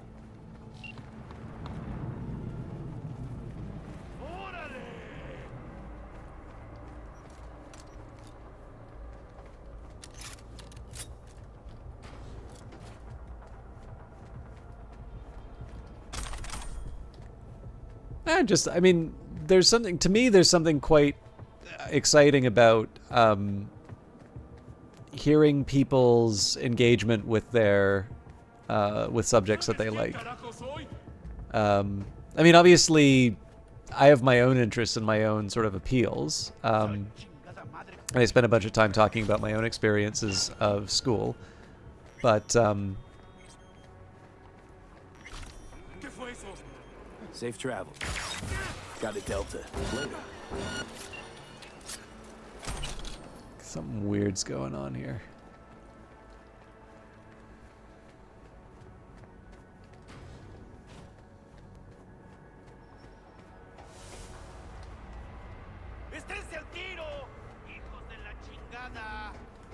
Come on, pick a side of them. Safe travels. 1,000 times thanks. The longer we chit-chat, the easier it is for Zeta Tech to track us. Again. Of course. Over and out. Yeah, see ya. Beautifully done, V. Don't know about Pedro, but I consider you my hero already. See me? Play your cards right. You'll always walk away with full pockets. Closing the gate.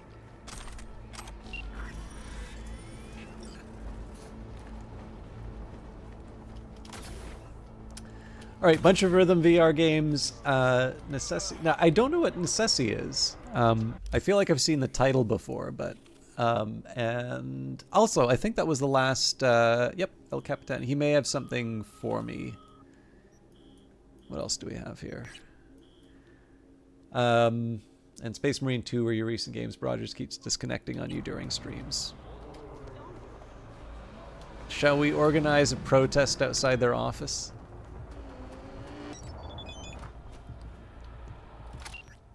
Hey amigo, it's been nice. We nailed some gigs, cracked some jokes, but we don't want things to get stale, eh? As soon as you get too crazy, the world blows right by. Got some side shit of my own I want to focus on. All this being a fixer, pushing contracts, I'm done with it. At least in a sense. But hey, don't cry. Sent you something to wipe those tears. It's waiting for you in your toy stash. See you around, V.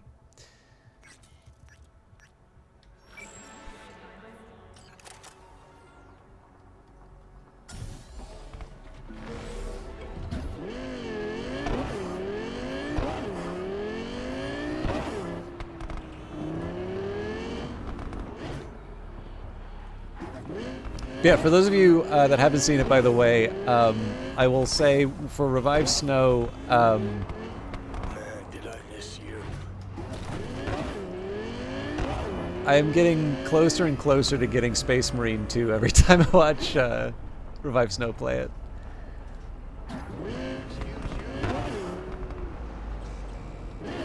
You gonna hang out a bit longer? Almost forgot you should probably eat. Haven't eaten food. Oh, good lord. Yeah, get something to eat. I think we're in the same time zone.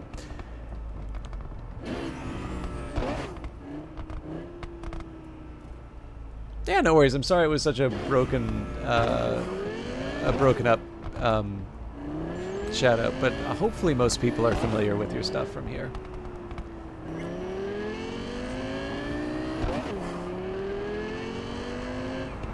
Actually, I will say, Masabi, if you feel, I know, definitely focus on food, but I am a little curious if you do get a chance to share.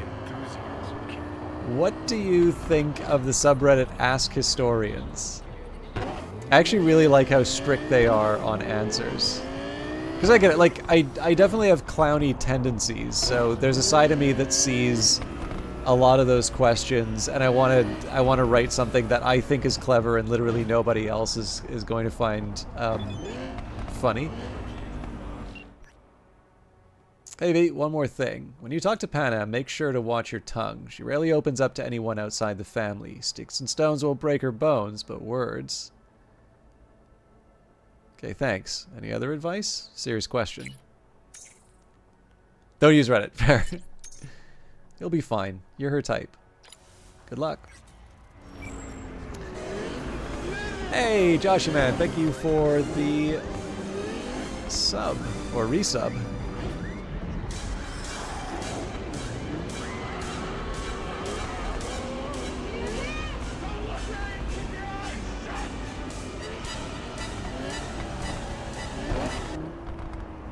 Alright, so I gotta admit, I haven't seen The Hunger Games or read The Hunger Games. That is a Hunger Games reference, right?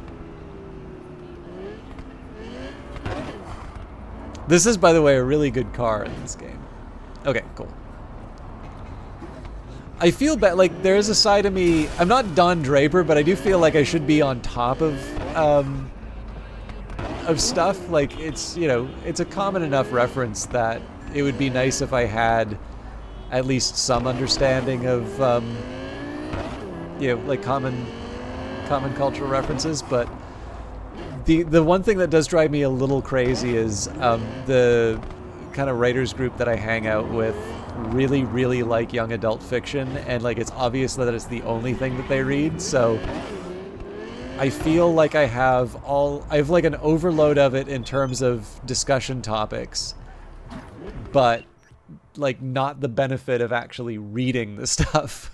So I feel it should be the other way around, because at least if I read the stuff I get the entertaining stories, and then, you know, when I discuss books I can discuss otherwise. I don't know. I made a female character and was so disappointed you couldn't romance Panna. Oh, that's interesting. I always wondered, because like I guess implicitly this is okay. Actually, we talked about this in Outlast, where there's this interesting idea. There is a there are some characters that if you encounter them at certain points in the game, they will kill you. But if you encounter them at later parts of the game, they don't. And so this raises some interesting questions in terms of their motivations, right? Do you take the fact that the game is constructed in such a way that they can actually kill you to be the proper statement of their intention? Or do you take the game as portrayed, which is, you know, their purpose is to scare you, and that sort of the canonical playthrough, the one that you get through to the very end, like basically is their motivation different depending on which version of the game that you get? And this is the sort of thing that only like a streamer that has to talk about stuff works out. But if you think about it too, like when it comes to romance options, and I'll admit, I'm not a big fan of romance options in games. They strike me as the sort of thing where, like, you put a big advertisement on a box. It's like, we have adult themes, and like it basically winds up being roughly equivalent to just writing boobies like on the on the monitor. And like, I'm probably a little too puritanical on it, but honestly, most romances in games I either don't do, or I don't feel like there's much missing. Like, if you could remove it, like, it's, you'll have disappointment on the part of the fans, but like, I don't actually feel like there's a whole lot that I'm missing. And like I said, I could just be puritanical. I also don't think I think the Puritans are great. Get that popery out of the out of the church. But I'm not serious, by the way, if there are any Catholic viewers out there. But no, I think the Puritans get a bad rap. But yeah, it's but like, the thing is that when you consider romance options, right? Like, generally, if you're doing this for fan service, very often the case, it's I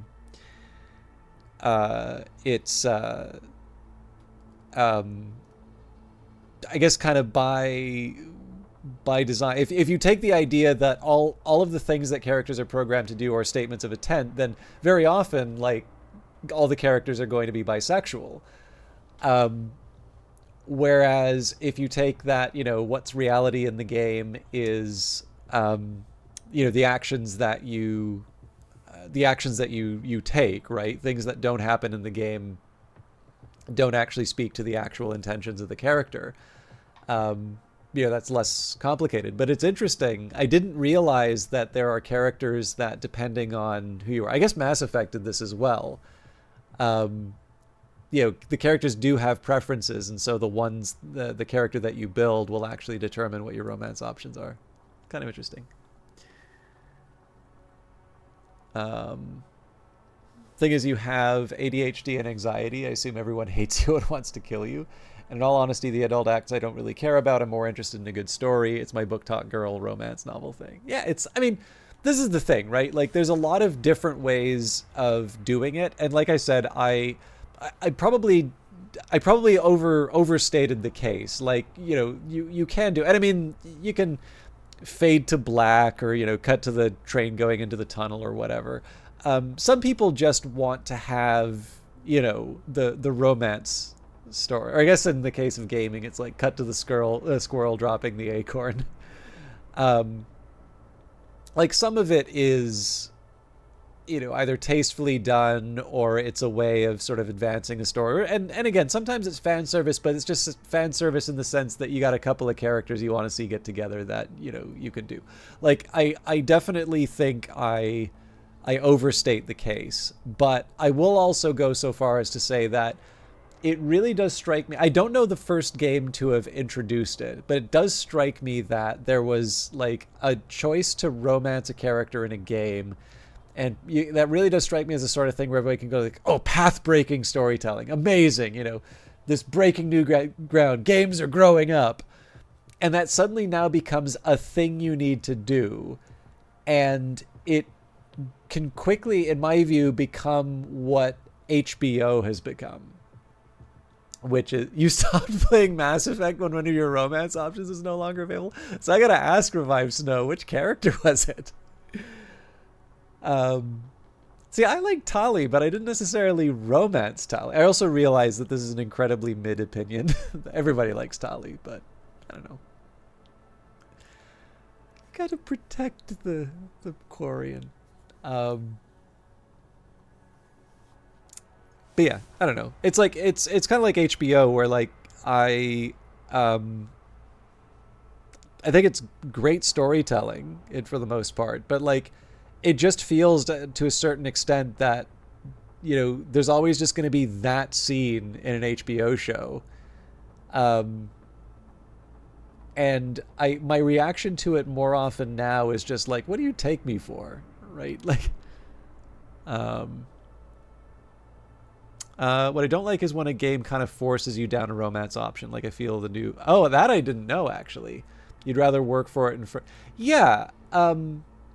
I think, like, so I guess the thing is, there's lots of different ways of doing it. Yeah,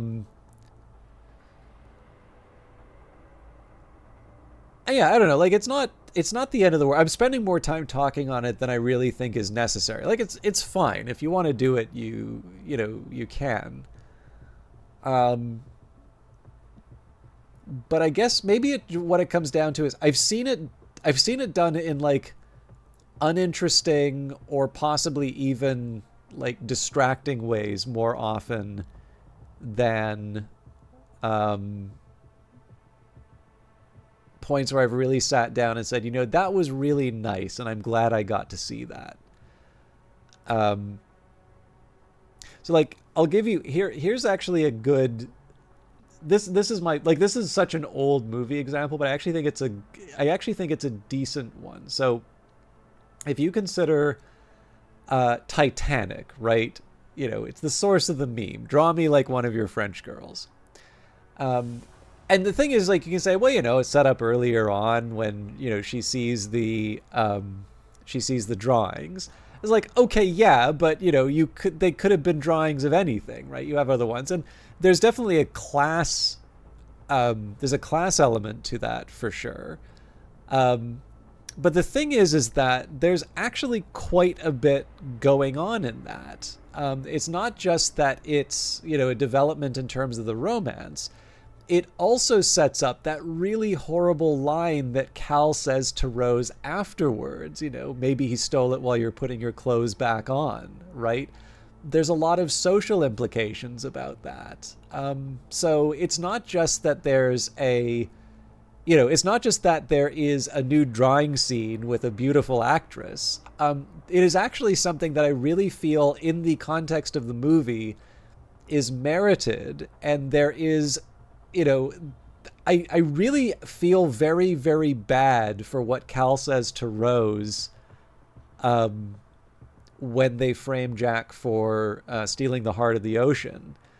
Like that, to me, that line feels more horrible because of it, right? So if you don't have that scene, you don't have the you don't have the payoff, and you don't have, again, all of the the class elements to it.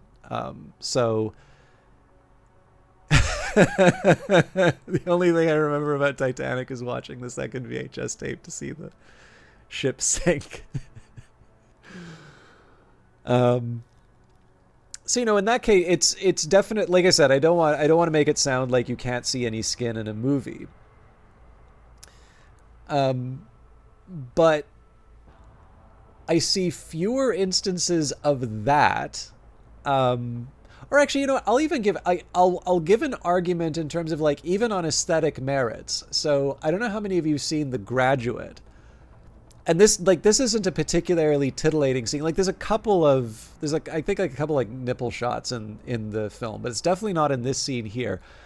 But like there's this montage of Ben like just kind of wasting away his days, and like he's spending some time in the pool, and then he goes to the hotel to see Mrs. Robinson. And the nice way that they do that as part of the like the montage is that he goes into the pool and like he kind of pulls himself out of the pool, and mid pull out, like they cut to him like jumping into the bed.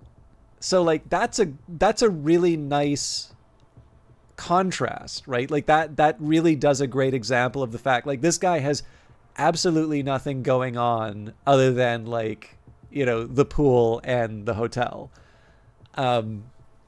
So again, like that's something that there's lots of different ways that you can make that point. But that one on pure aesthetic merits, right? There's a great economy of storytelling, and there's that benefit in terms of just how the edit works, right? Like your eye is just moving, exactly through the motion, but it's communicating so much more. So even then, right? Like, and again, I don't want to hold that up as like an example of like justified nudity, because I actually don't think there's anything to say. I mean, there's Dustin Hoffman's bare back, if that's what you really want to watch The Graduate for. But again, like there's kind of purely aesthetic benefits to the, I mean, also, The Graduate's about some motherfucker, right? So, that one, the sex scenes are almost by definition necessary. although a lot less gratuitous than other examples that I can think of. So this, I don't know, there's kind of a spectrum of it, but like I said, it feels like one of these things where people are trying. It's kind of like if you're playing a tabletop role-playing game and like somebody tries to bring in like really heavy subject matter to try and make it more serious or adult. And the thing is that like that never it's artificial. It just like it screams trying too hard. And as a result, maybe you'll just feel a little gross rather than rather than like feeling like you got you played a mature or important storyline or something like that. Also, I wanted to share. So, Revive Snow talked about the monkeys. I'm going to move on with Nyx, but we talked about the monkeys. How many of you know about this ostrich cull? I think this is in BC. Hey, got a job for you. Swing by when you have a sec.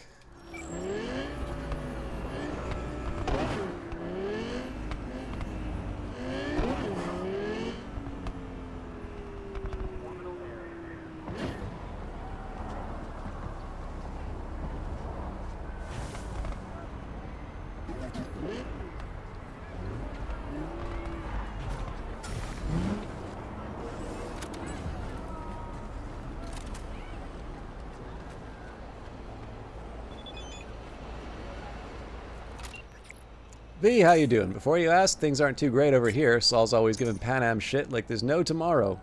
I try to stay out of it, keep calm, fix the basilisks. That's my newest motto. It's going to be beautiful when it's finished. Even if we don't all go down for this, it was worth it. If anything notable happens, I'll be the first to let you know. Okay. Apparently nobody here knows about the ostrich cull. If I were to ask you good people... I feel like I've got a bunch of old people in my my chat. Too many people talking about VHS.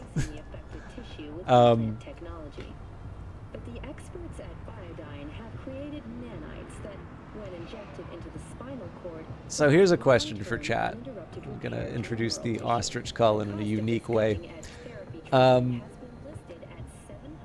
Who here can name some countries that have declared war on birds?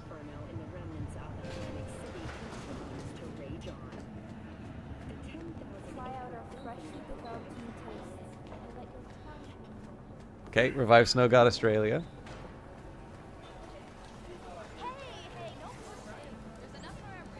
You can only think of Australia and Emo. Okay. There is one other. I feel like this is actually in the news recently too, but okay. Yeah, everybody's thinking.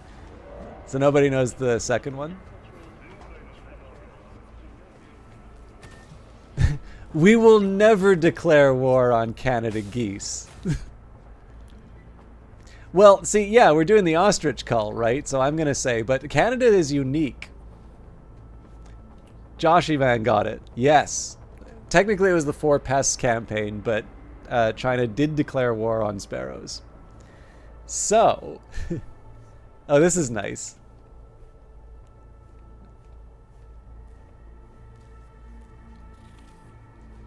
Yeah, so this is the fun one. What two countries declared war on birds and lost?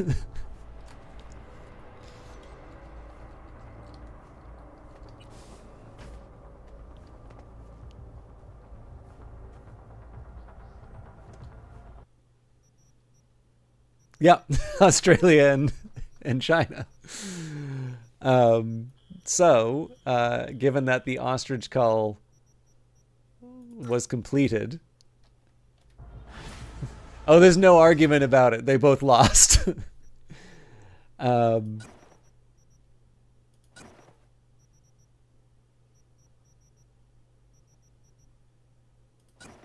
Sorry, just cleaning out the inventory.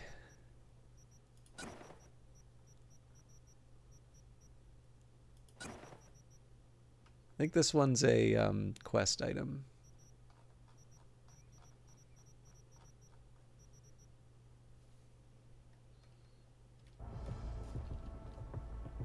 But that's because we didn't declare war on them. I like it. Actually, so at work, there's like a family of Canada geese. So I got to see like the little chickies. You know, all yellow. I got to see, you could definitely tell the mom was having none of it every time I was looking at the, you know, the birds, but keep a respectful distance. And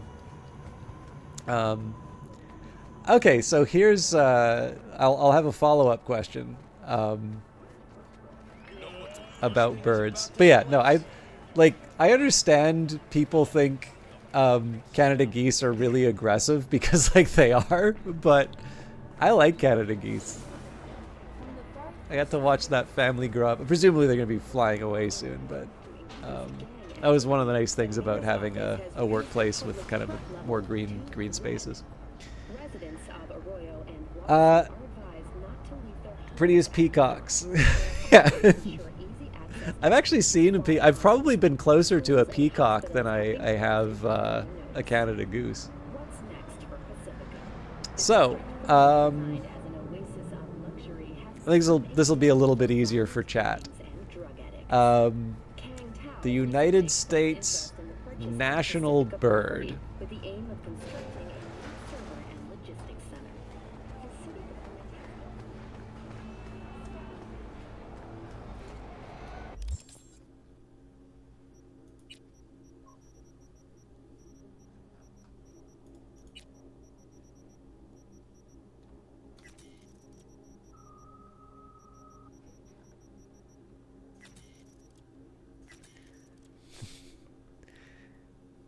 Yes. Well, yes to revived snow. Masuabi's too clever for me.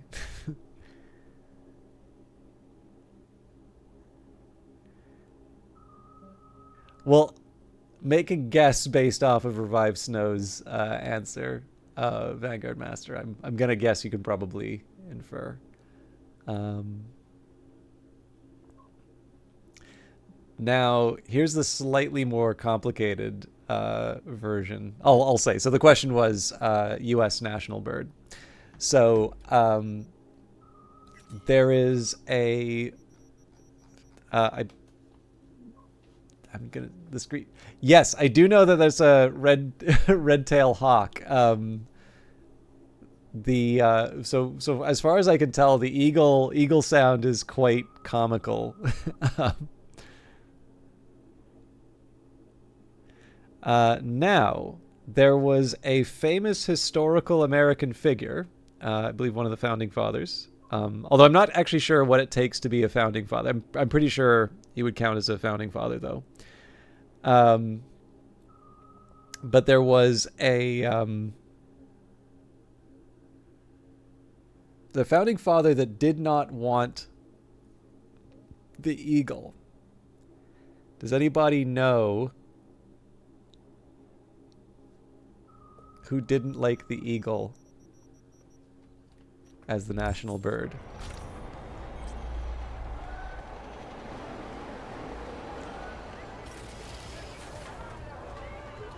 Thomas Jefferson was the one to actually propose the eagle, I believe. Good guess, though.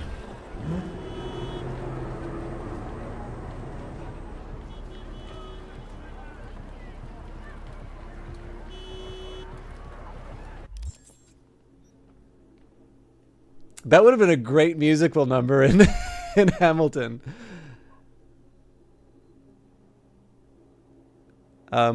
Actually, I believe the choice of the eagle was due to you're close, Joshy man. It's actually Ben Franklin. So I believe the decision to go for the eagle was driven by the fact that the United States was in a war at the time, so they wanted something, to inspire the militaristic zeal or what have you. So on the eagle, I believe. I was gonna say it's like I'll bet you $100 you can't, but I felt like that was a bit of an obvious one. So there was a quote here: "The bald eagle is a bird of bad moral character. He does not get his living honestly. He is too lazy to fish for himself." In another quote, he's comparing it to the bald eagle and talking about the turkey. "Turkey is a much more respectable bird, and withal a true original native of America. He is besides, though a little vain and silly, a bird of courage." So, Canadians have already had our Thanksgiving, but for those of you getting ready for your own Thanksgiving celebrations, note the bird of noble character, though a little. Sorry, the bird of courage, though a little vain and silly.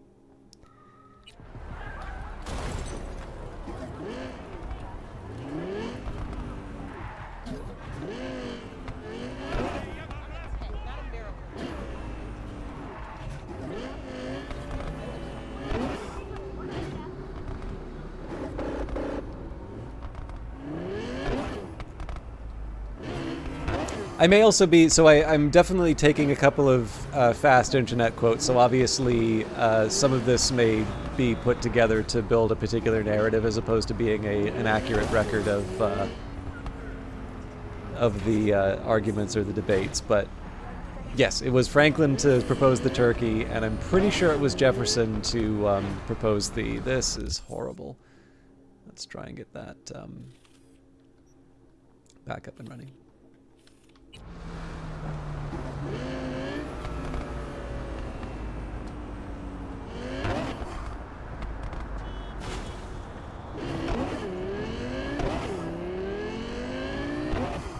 I don't know if that fixed much, but we'll do our best.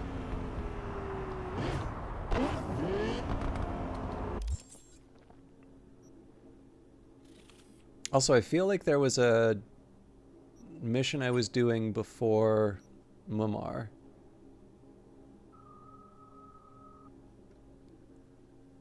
Maybe Spellbound, but we'll do the undiscovered one first. Oh, that's better.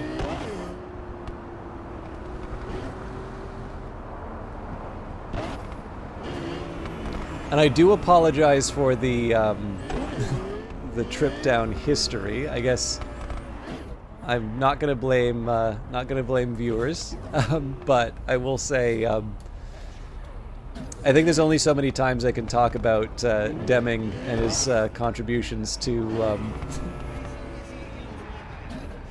the Japanese economy, leading to organizations like Arasaka.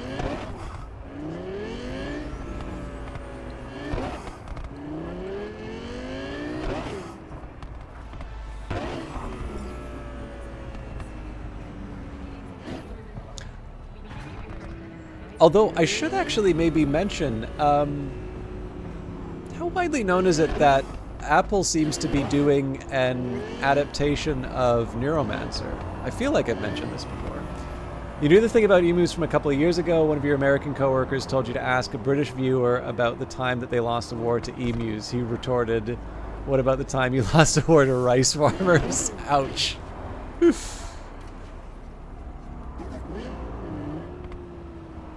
No, there's actually a really wonderful quote about the... give him something to think about.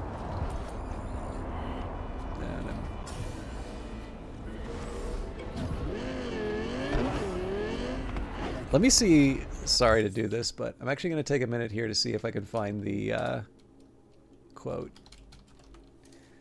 What I particularly love about this was the fact that the emus took on guerrilla tactics, basically.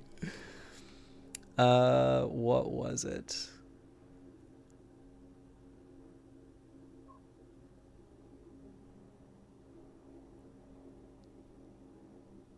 Yeah, so these are two quotes from the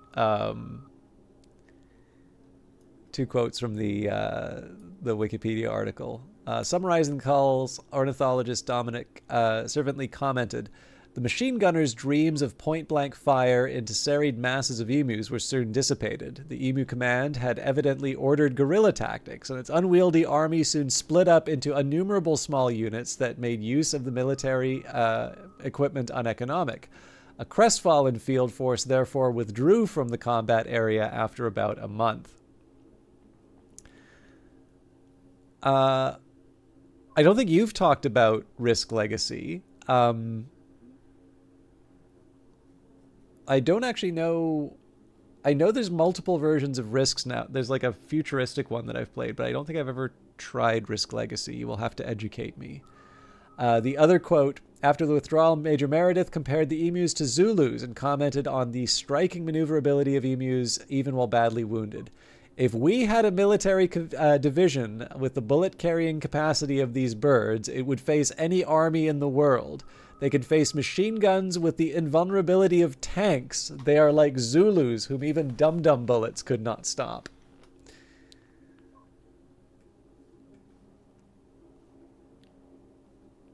I should actually maybe also explain here. I'll go to the for pests.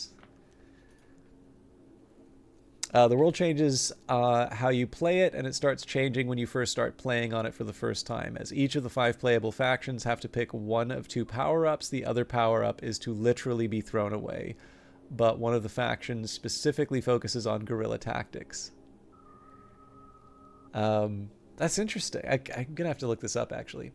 So for those of you that don't know about the Sparrow, some of the Sparrow stuff is actually crazy, but one relies on conquering white spaces and one on hunkering down and playing defensively, etc. Yeah, I know there used to be like a whole strategy of just like build up your army in Oceania, make it completely inaccessible, and then like conquer the world from Australia.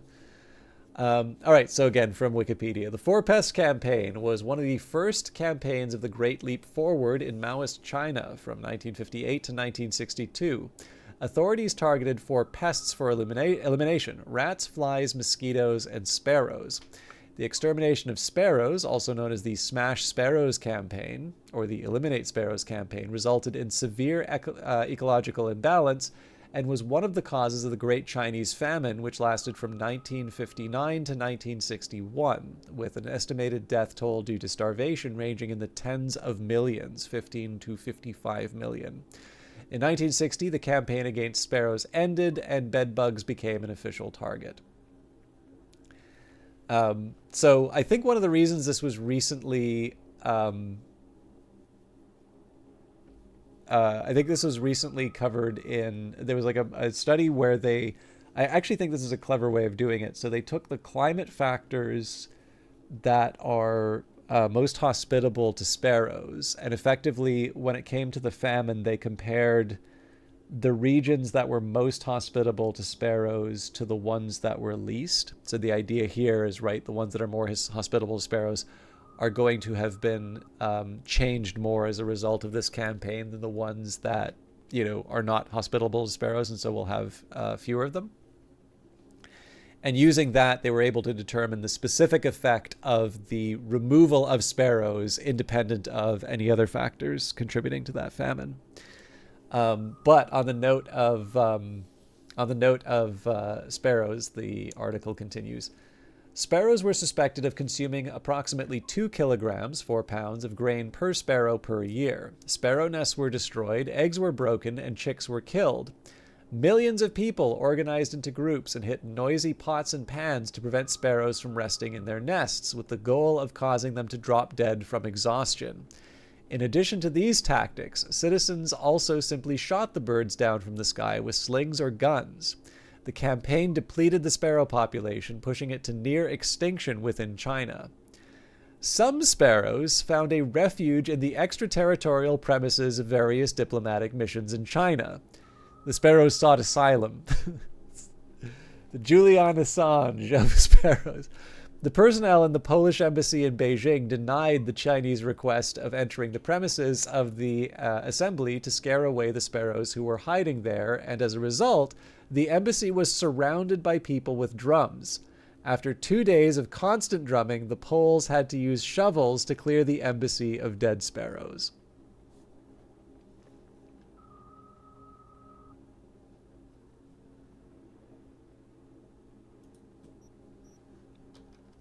So, there you go. Just for those of you who are planning on a war against birds, there's not a good track record.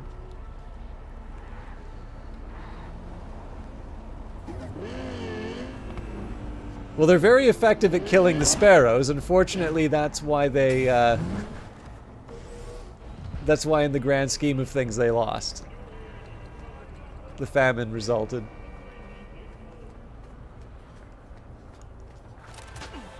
They actually wound up importing... Balance keeps Night City alive.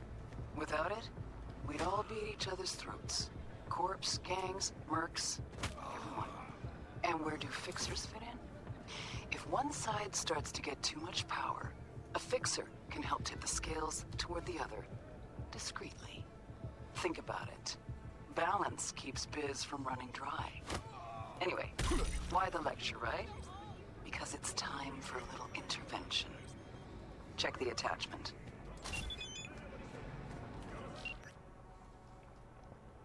Didn't I just do this? Gun for Hire, neutralize Rebecca Price, Data Inc. store in Haywood. I'm guessing you don't follow the stock market, but recently Militech has been lagging behind everyone else. Stroll around Corpo Plaza and you'll see their HQ abuzz like a hornet's nest. You can tell they're just itching for an excuse to send the armed cavalry into the city. You've got reasonable people telling you not to get under the corp's skins, and then you've got Rebecca Price, who decides to open a fucking store selling hacked and previously stolen Militech equipment. It's not that I don't value small businesses. On the contrary, it's just that not having the fucking army on our streets is something I value more. Rebecca Price needs to disappear. The how is your call. I won't go into fine details, and I'm sure you know what to do if any animals get in your way. They, of all creatures, should understand the importance of balance in our delicate little ecosystem. Alright, so I will give the police the slip.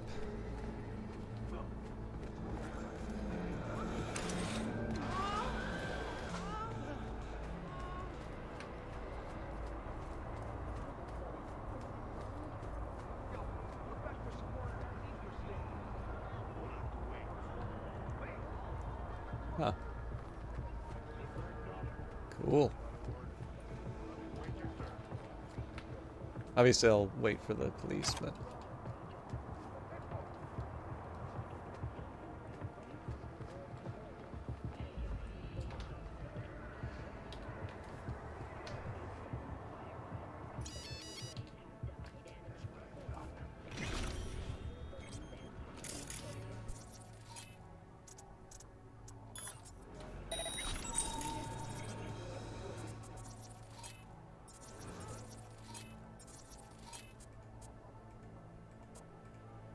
Come on.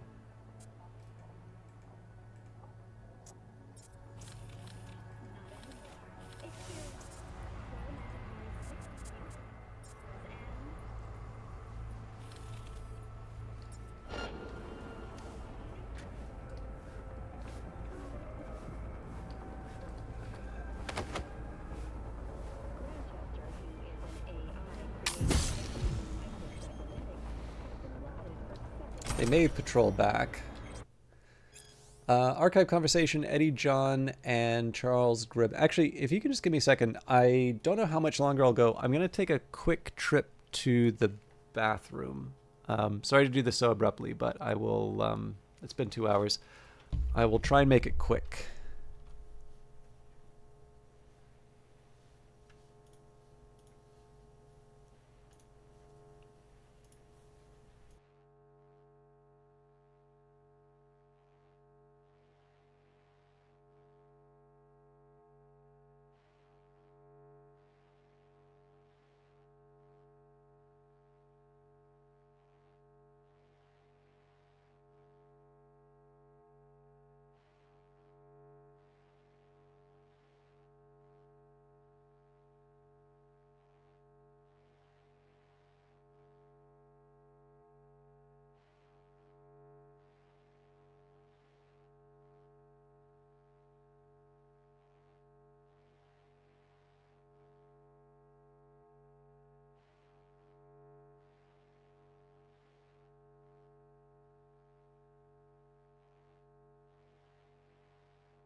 All right. Thank you, everybody, for your patience. I actually do need to. I got to check one thing while I was looking that up. I do need to correct something I'd said. So it does. I felt a little unsure about this too. It is actually a. I need to correct this. The quotes from Franklin are correct. However, there is an important distinction, and I fell for this really common problem. Franklin did not propose the turkey as a national bird. He did make those. He did talk about the unsuitability of the eagle, and he did talk about the merits of the turkey. But that's different from actually proposing it as a national bird. So, my apologies for the inaccuracy. All right, just doing my thing. Doing your thing? Yeah. And what's your thing? Does it involve being skezzed out behind the dumpsters?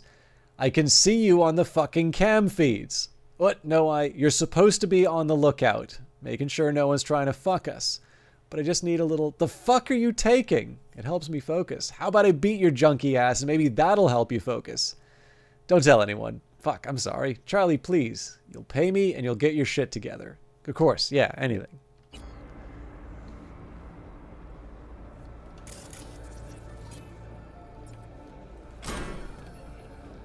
All right, I probably don't need to go aggressive on the front part of the house.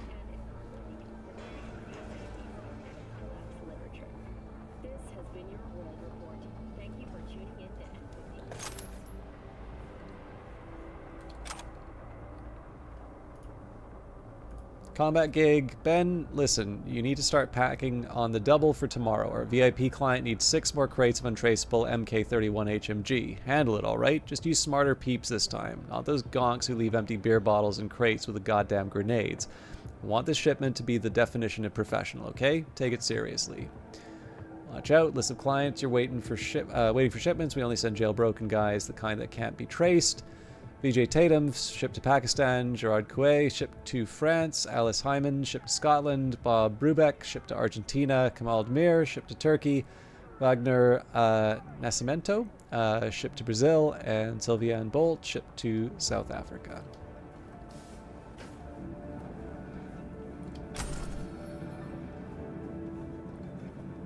It's a little scarier down here. I also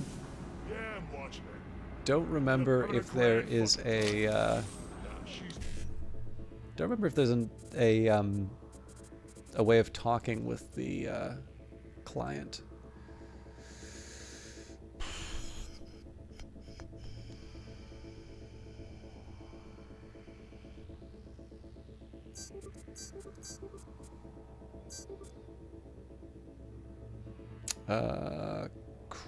No.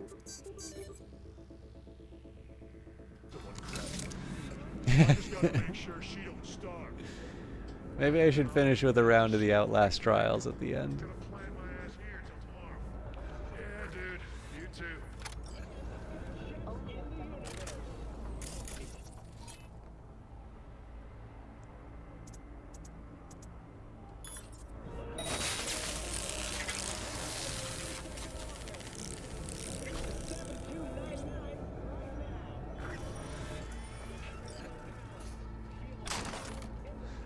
So the reason I saved is I don't know if you actually have a chance to talk with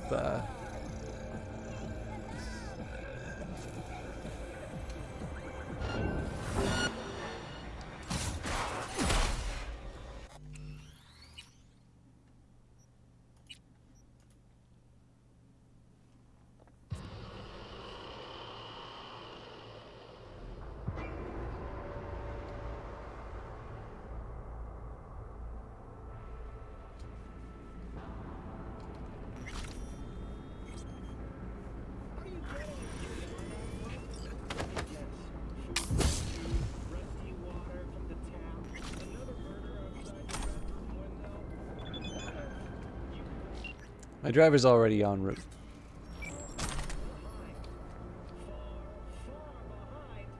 In case shit happens, if something goes wrong and you need to put your ass in 5th, then FYI, there are stairs leading out to the trash cans. Make sure your skull sponges absorb that. I repeat, shit happens. Back of the store, stairs, trash cans. Simple, right?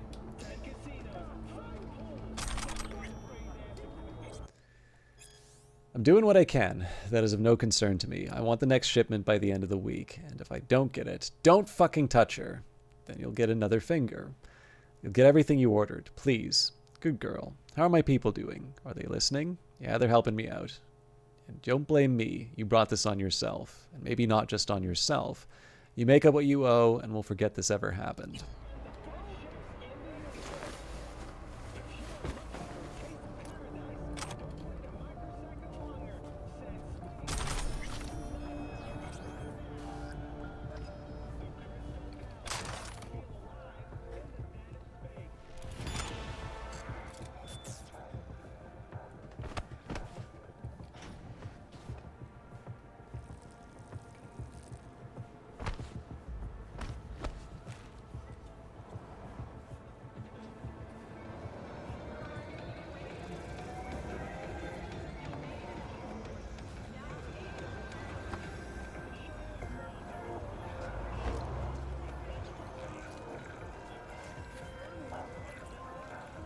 Package received. Thank you, V. Keep up the good work. The streets will remember your name.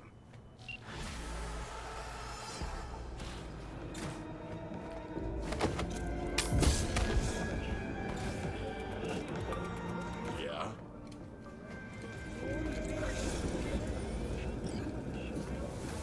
Shut your trap.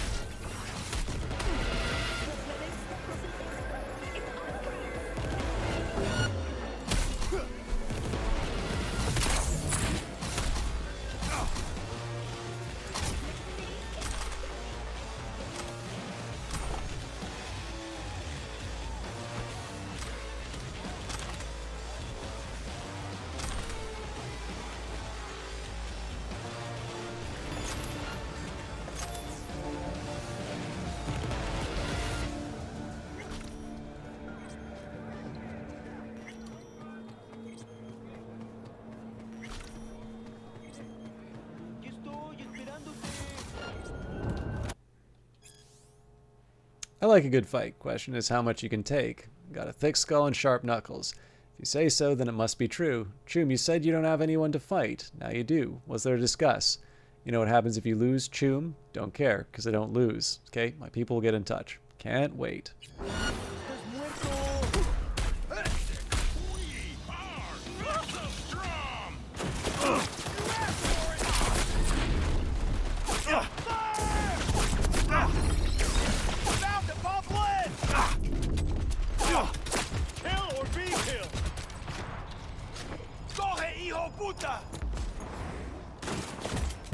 I'll kill you!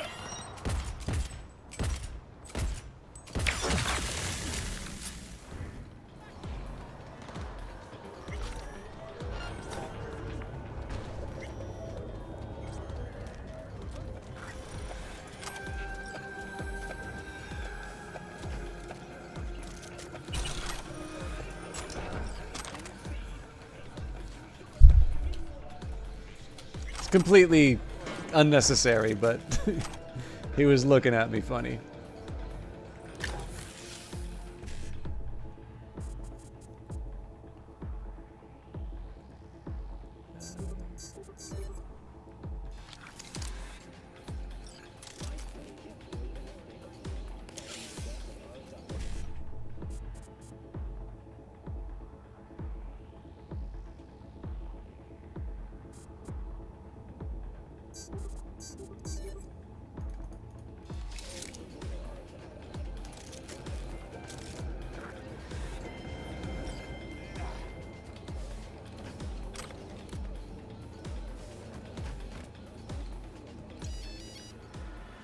Oops.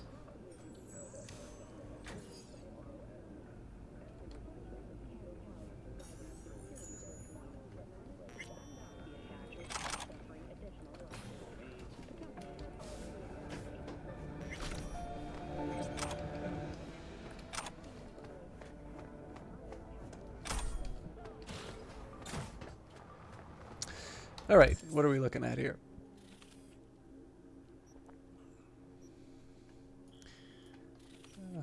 actually don't know if it counts as evening yet. So side job is tempting. So is the Nyx opportunity, though. That's 8 p.m. So I mean, let's talk to Nyx for a start. Or I can leave it to you. So I probably only have another half hour. Instead of starting another mission, the other option that I have is because Revive Snow mentioned this. Would anybody like to see the Outlast trials for the last bit of the stream?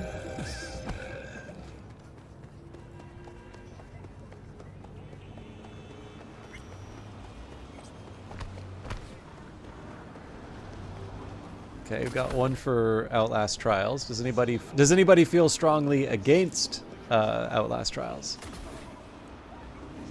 Because I can probably only do like one, but I do like that game.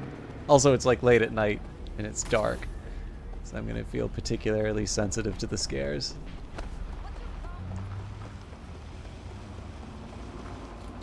Okay, I'm gonna do that.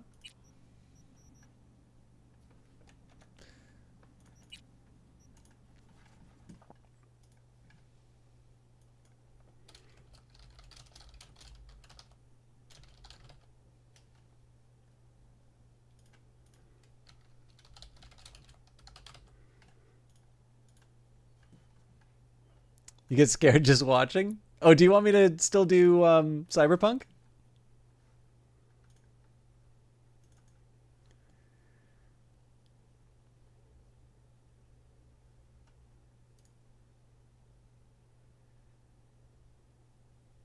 I like Outlast Trials, but like not enough to alienate people from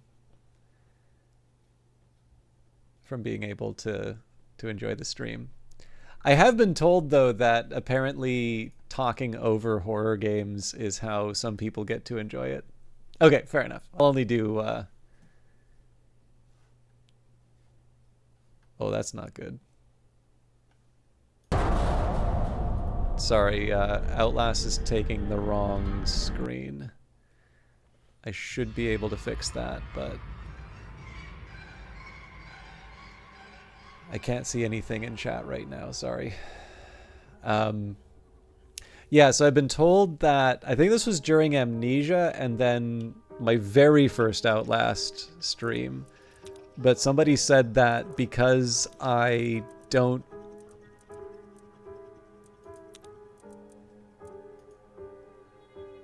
Because I don't, like, lose it during those, during these games... Like, I'll sometimes play it up a little bit, but, like, yeah, like, the idea here is that it's not, like, I don't do the standard, like, overdo it, scared moment. But, like, the idea that if I'll play Outlast or Amnesia or something like that, and I'll just kind of have the normal commentary going, that, for some people seems to let them like tolerate the game enough. I will say this game definitely gives me a few moments where I get chased through, so I think because this one's a little bit more about like so you had completed tasks that inspire. Here are the rewards that were granted to you. Okay, I'll take it. I think the difference with this one is that in the case of something like Outlast, there is a... Oops. There's like a story which I want to appreciate, and there's a chance to sort of talk about it, whereas this is a little bit more like a... I don't want to say like a puzzle game, but it's sort of... Like there's a set of tasks that you need to do, and some of that's going to mean... like running away from the guy that's temporarily chasing you. And so I tend to notice for those, I will, you know, I'll cower behind, or cower in a barrel for a little bit and react appropriately. But I don't know. Okay, so we've got eliminate the past, allegedly 15 minutes. I don't think I've done this before. Destroy as many of the historical records as you can within the allotted time. The more you eradicate, the less we punish. Oh, this is going to be interesting.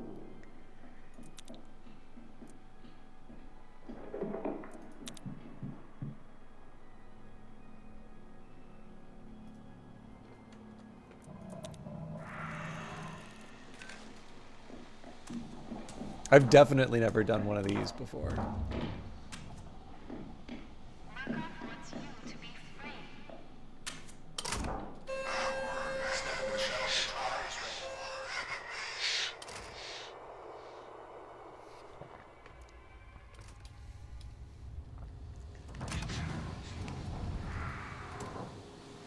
I keep hitting F just because it's because of Cyberpunk.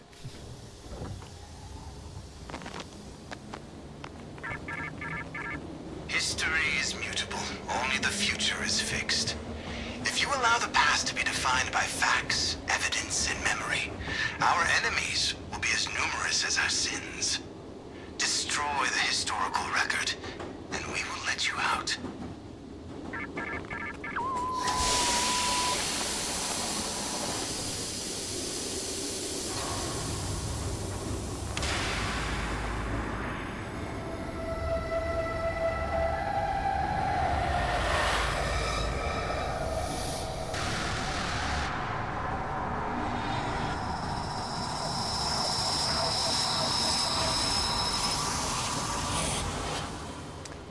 You are already in the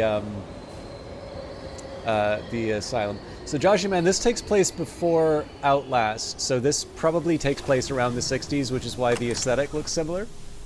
But yeah, you're in a human experimentation lab. I'll actually tell you, Revive Snow, there is an asylum in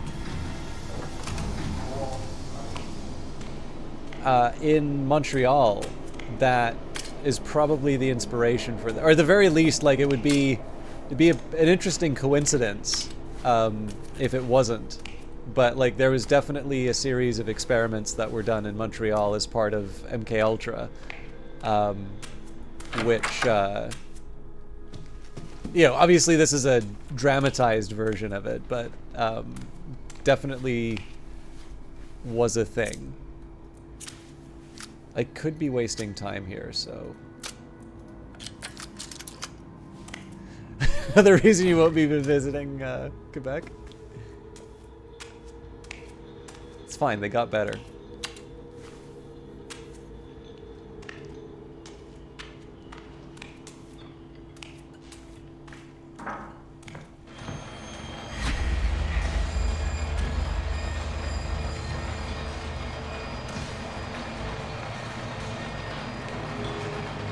Oh, there we go.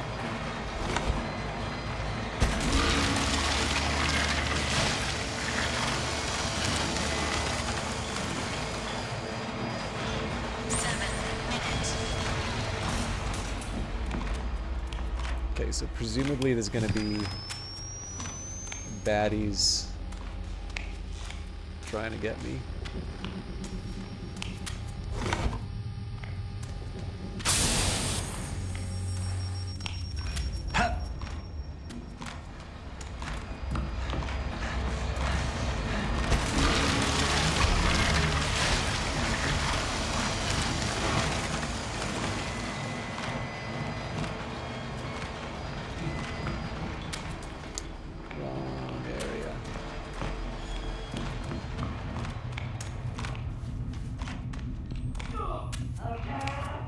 Oh, crap. So I definitely want to keep moving.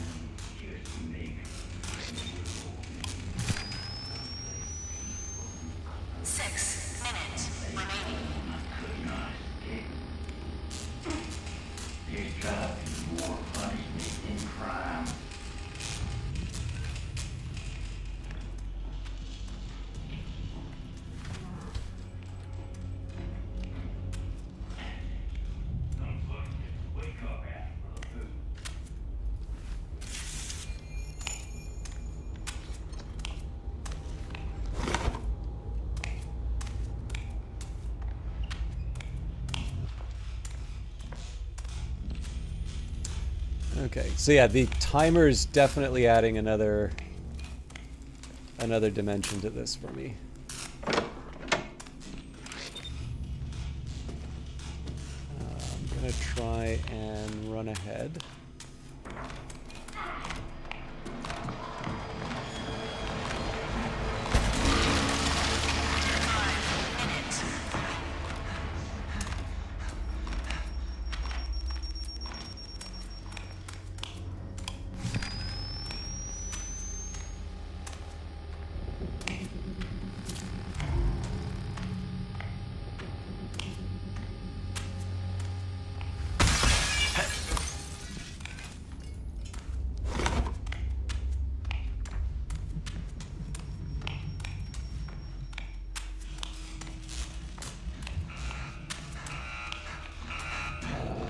Not good.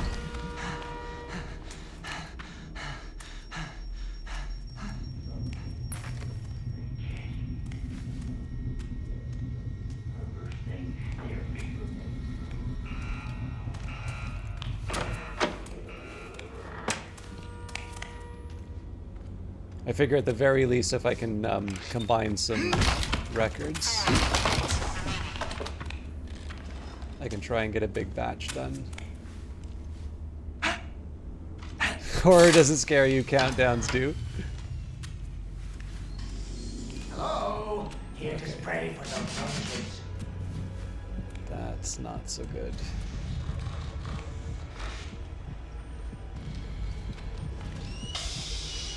Okay, I can give him the slip. Ooh!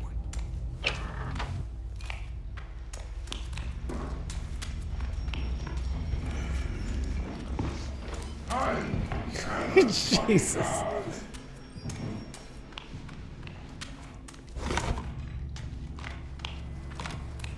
3 minutes, good lord.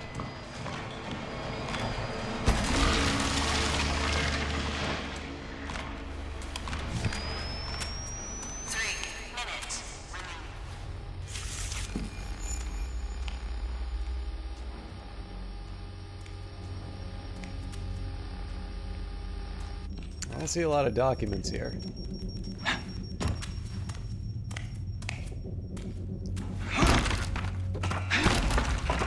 Okay, that's gonna be a problem.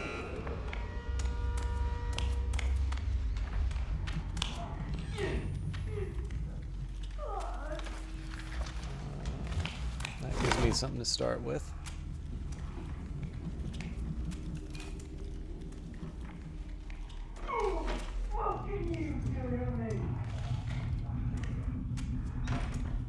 Okay. I'm gonna have to find another way around, it looks like.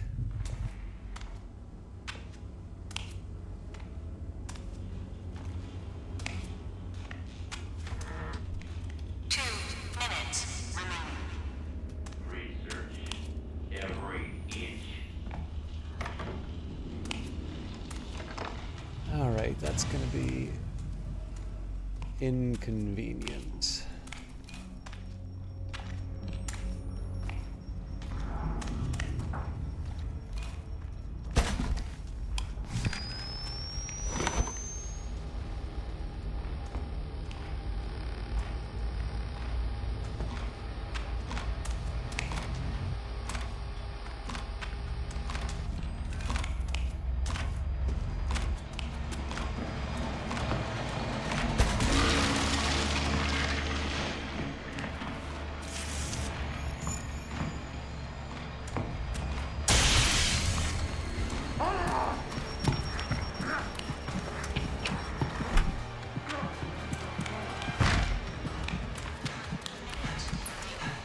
Okay, that's... Trying to get this guy off my back is gonna take time that I can't really afford. This is good, though.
Okay.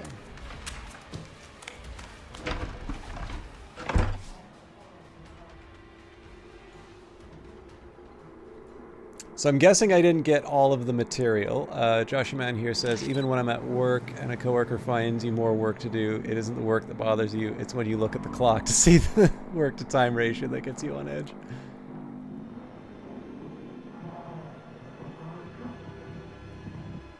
I think I'm in trouble if I peek, so...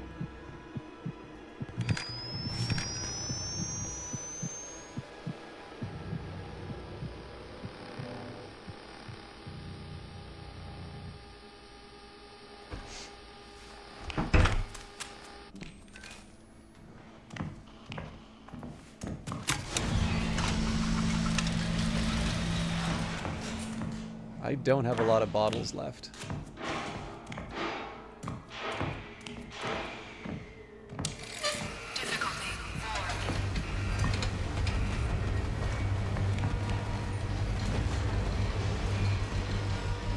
I have...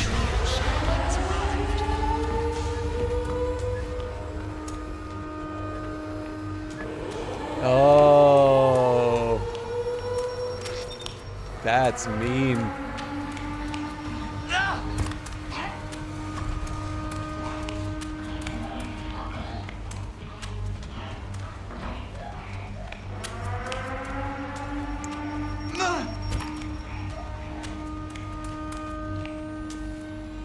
So I have 3 minutes to somehow find the way to the exit. Makes me kind of glad I got one of these.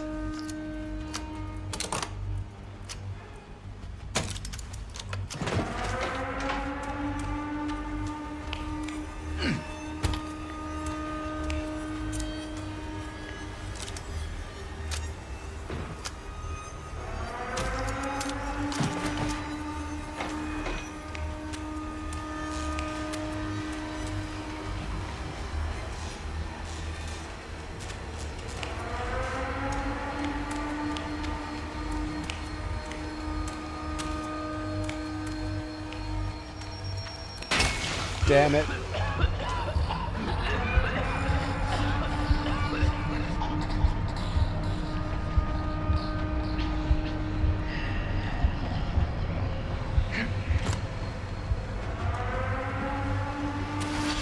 Good Lord. That one did get me. Okay, I actually don't know how to get out of here.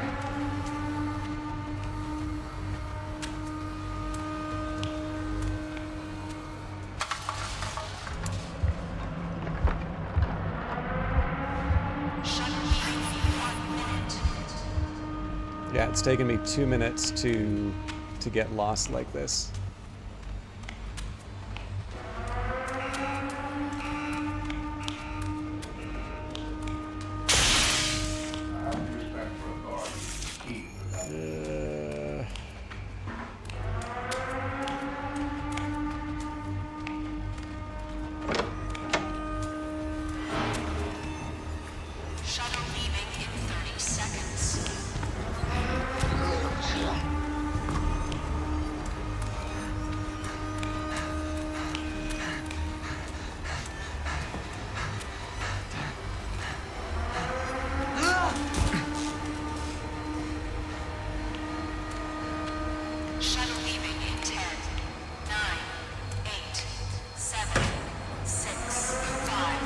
This is the first time I won't make the exit.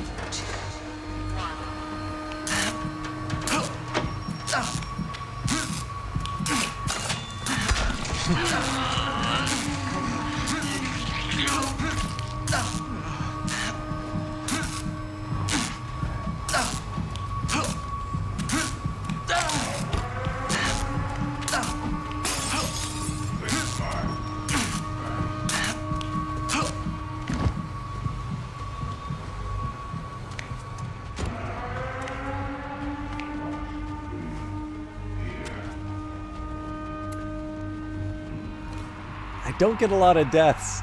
I kind of want to do this one again to see if I can... What a waste.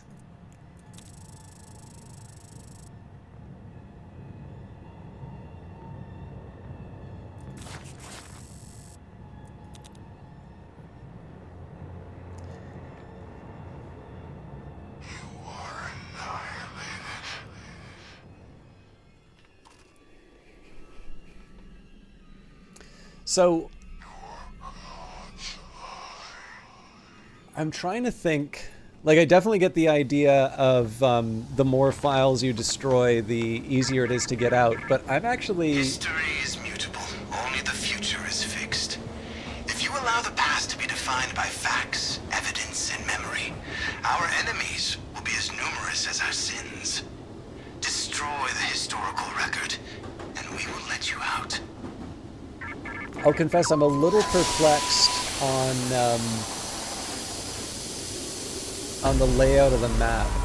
So what I think I'm going to do here, I'm going to be a lot more reckless in how I go through the level. So I'm basically not going to worry that much about stealth. And what I'm going to do here is I'm going to use the fact that when I hide, I get like a stamina renewal.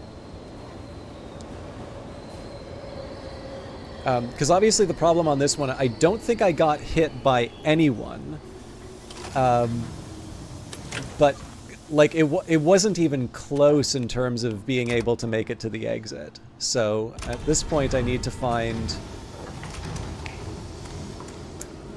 So I do get to take some time here and just see, you know, what the layout of the level looks like.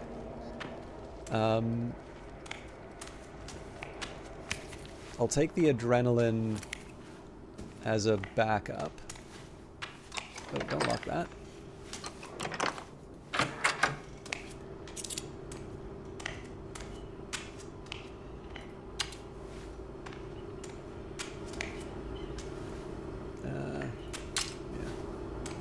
Yeah, so I mean, this is the exit here, and it seems like there's only one path that I can discern.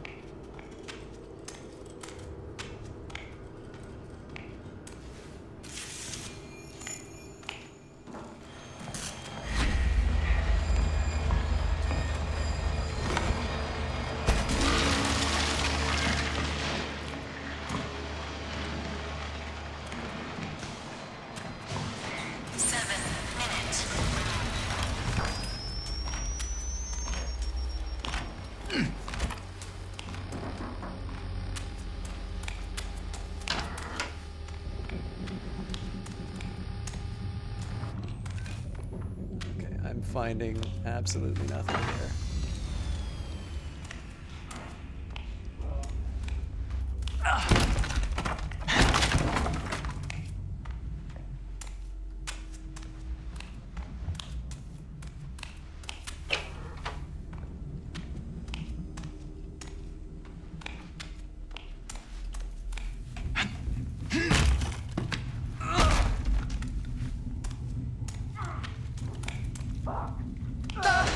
Good lord. I hate these ones.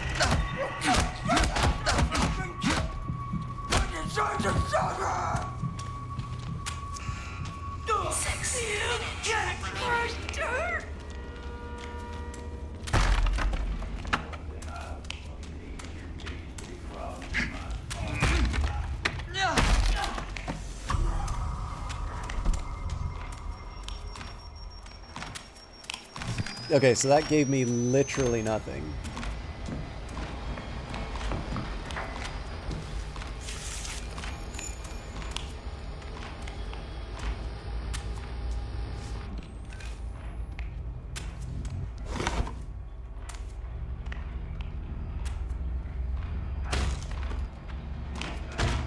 That doesn't sound good.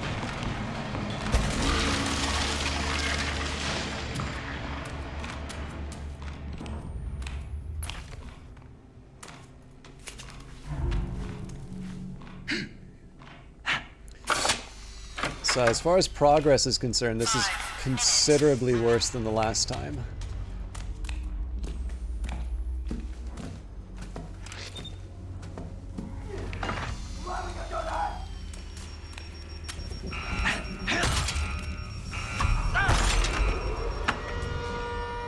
This is good though.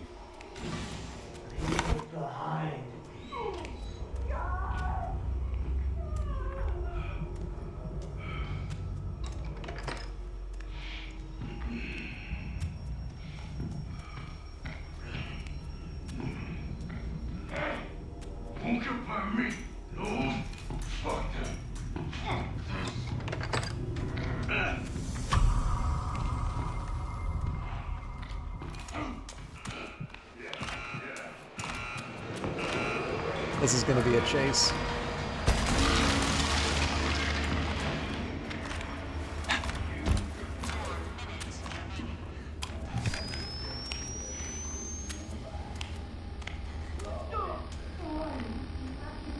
Okay, see a box over there.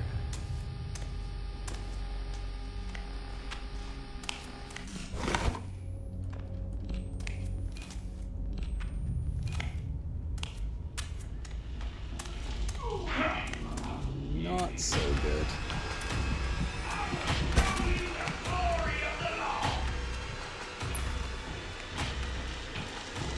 I don't have anything to throw at him either.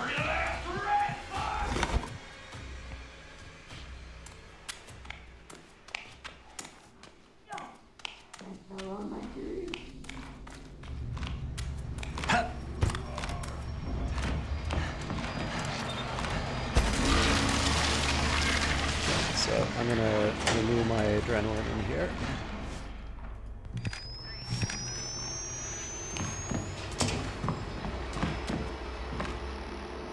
Three minutes is not a lot of time.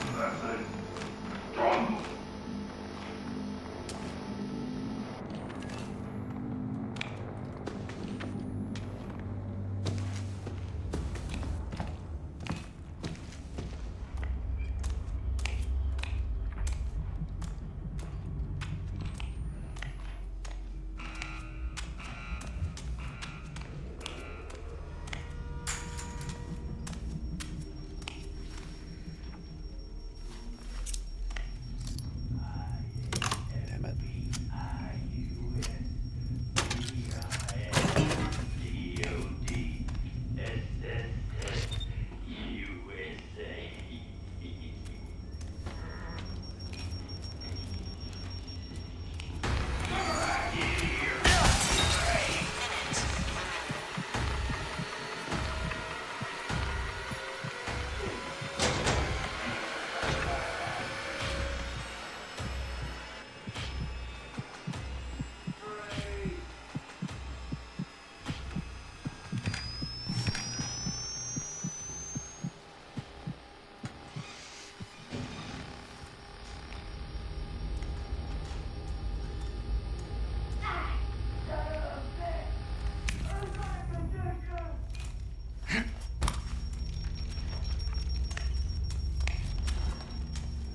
Okay, this is a waste of time.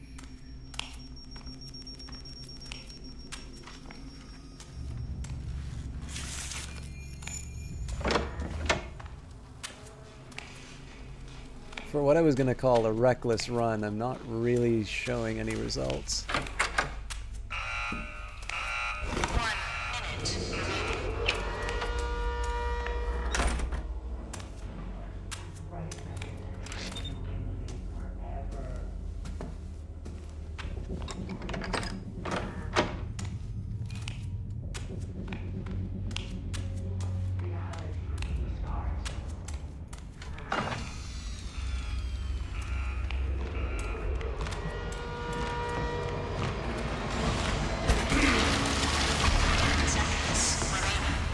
Oh crap!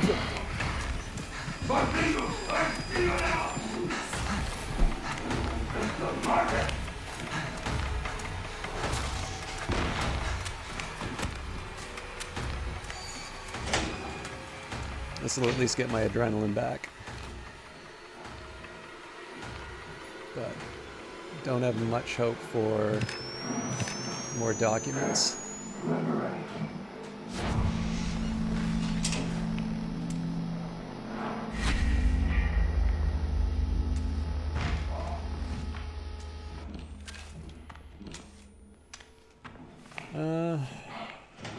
Here we are.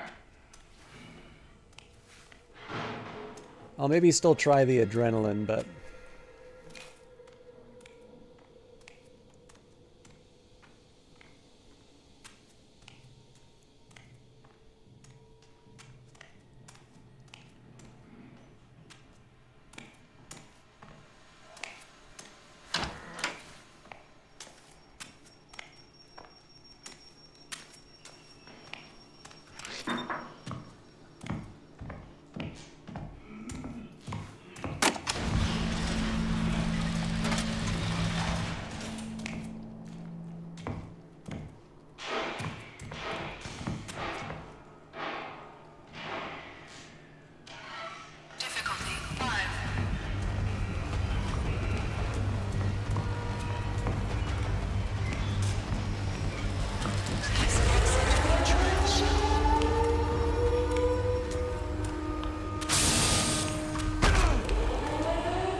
At this point, I'm just hoping this is vaguely in the right direction.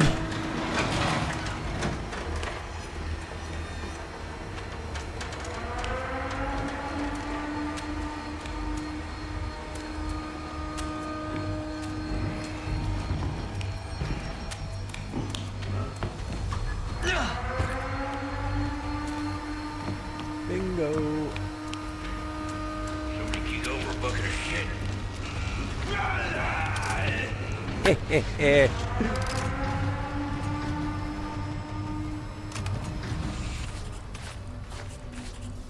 And with 5 minutes to spare. Could Easterman be right? What have we got? Okay, therapy completed, all propaganda. Where did I get the damage? Oh, right, because one of the people jumped out of the room for me. Didn't use X-ray enough, apparently. But yeah, obviously I'm not happy I died last time. I will confess, I'm probably not big on the... probably not big on the timed missions.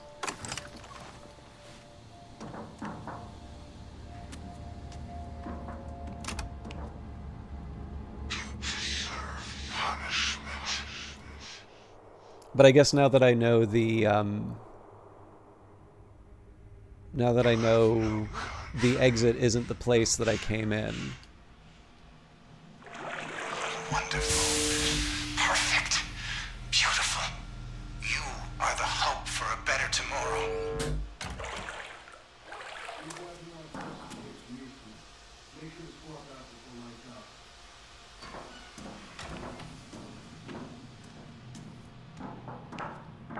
Thoughts on that mission, chat? I don't know if I have another one of these in me, but let's see what the terminal says. So, release the prisoners. 15 minutes. Only Murkoff arbitrates justice. Free the convicts falsely imprisoned for their conspicuous guilt.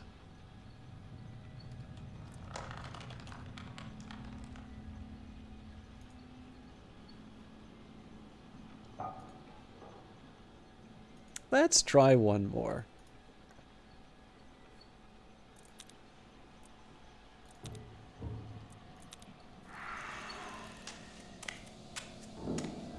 It does say 15 minutes. It's a night of learning new things. Although I'll probably need to wrap it up after that because it's quite late.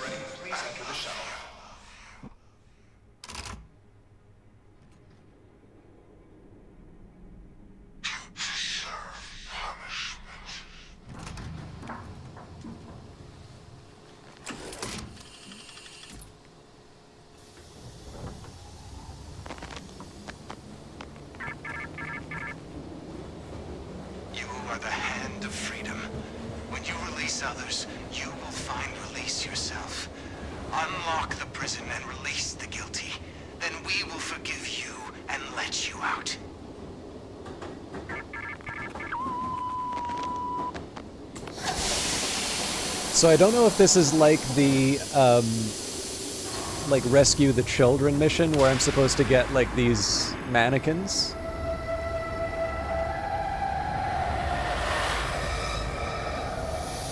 But the impression I'm getting here is that there's sort of one headliner, so like electrocute the snitch is the headliner mission, and then everything is just sort of like another part of the level that you get to explore in some detail. So like you can't access the gym in the snitch mission, but you definitely see it as part of the police station. So I'm guessing all the other ones are going to be 15 minutes. I will confess, though, I'm interested in seeing the courthouse and beyond, because, again, the courthouse was not yet part of the game when I last played this.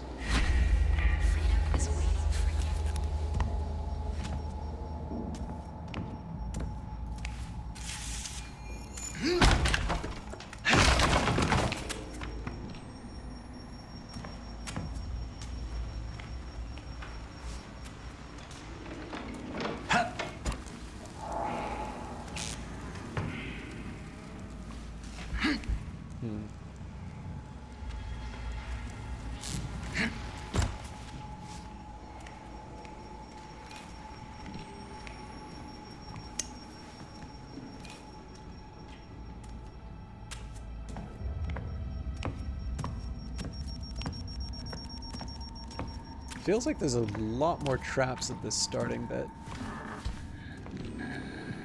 Alright. That's not great.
So I want to get in there because it looks like there's a file there.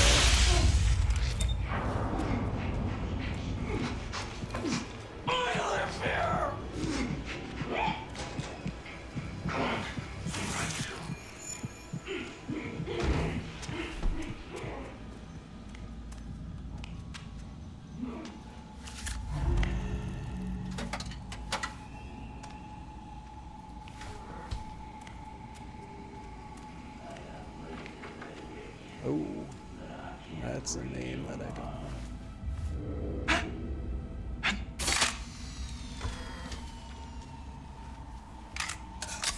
I should be using the rig more, but... So yeah, one of the things I will definitely say for the extra levels...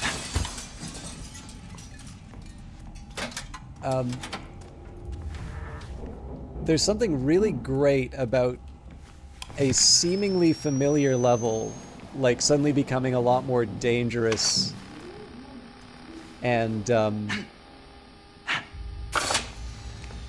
like, I don't know, I've done the snitch mission enough that I feel reasonably secure doing it, but, like, walking around and suddenly realizing, oh, like, I don't actually have a way through that room, or... I wonder how I'm gonna get to, you know, this part of the level.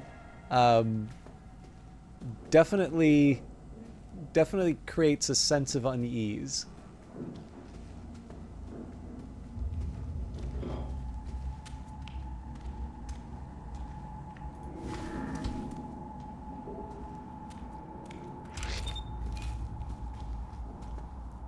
All right.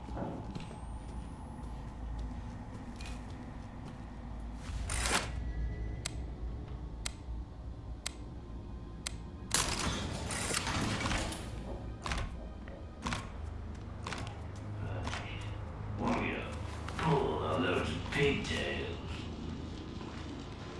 This is backdoor parole. Presumably he only has one other place to go. I am curious if he sees me hiding under the desk, though. Run for your lives!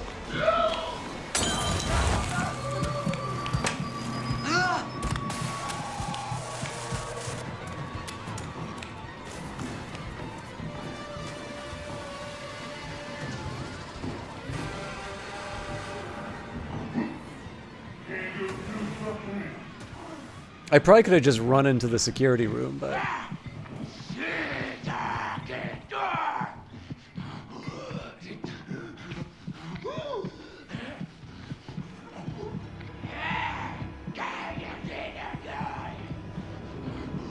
I have the bottle if I need it, but I'm gonna wait till they walk away.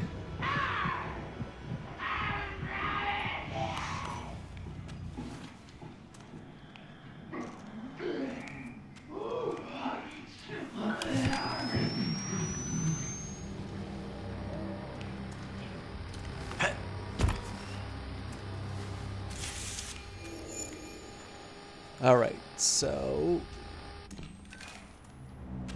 here we go. Find the key to activate.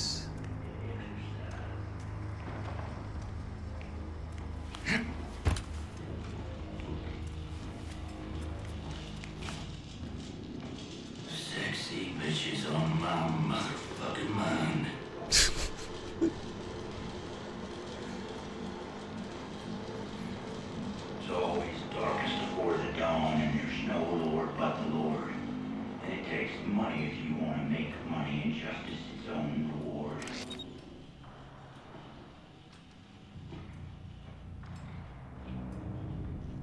So I'm going to need him to clear. I suspect I'm going to need to get to Sector A for a bit.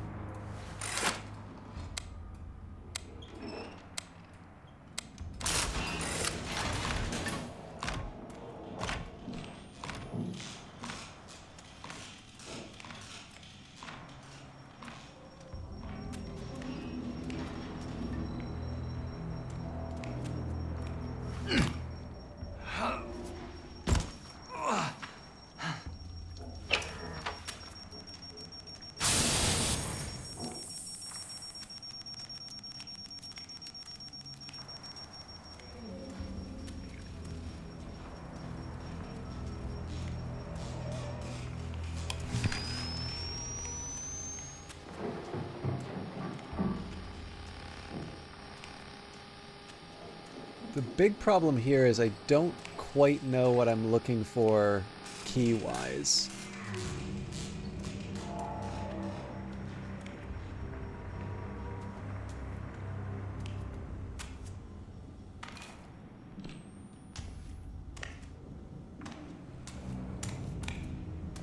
Because we don't have that same sort of symbol game that we normally see.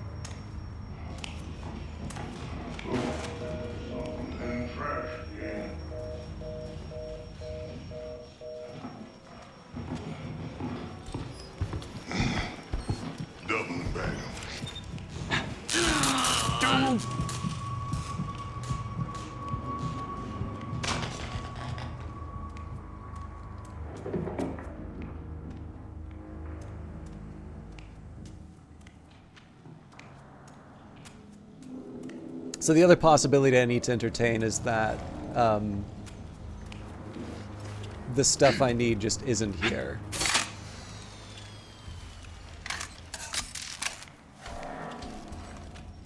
So normally that would have got me into the security room. Big man's back.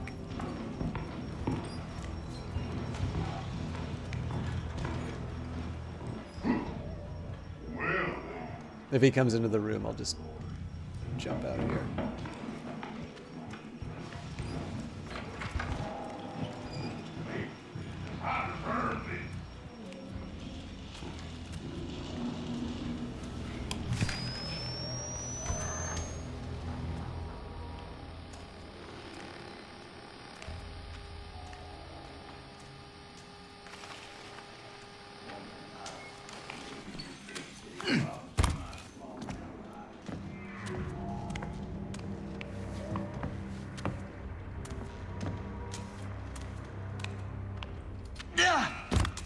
Oh, that sucks.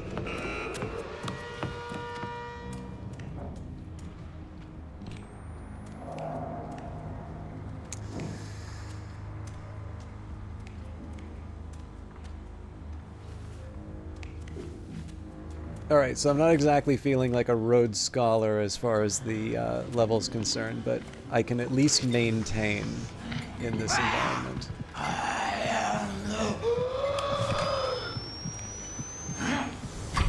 Oh, that's not good.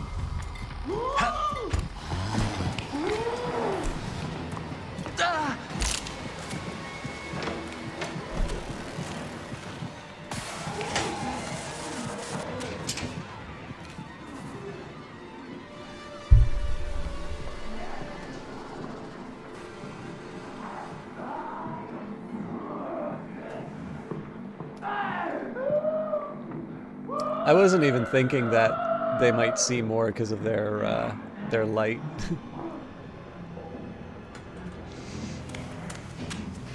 That was obviously my bad.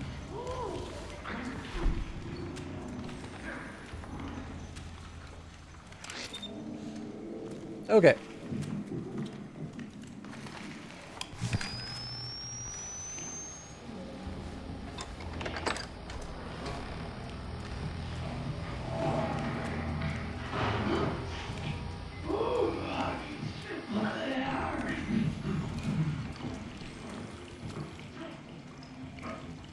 I want to be very careful here because there's a bunch of people who do not wish me well.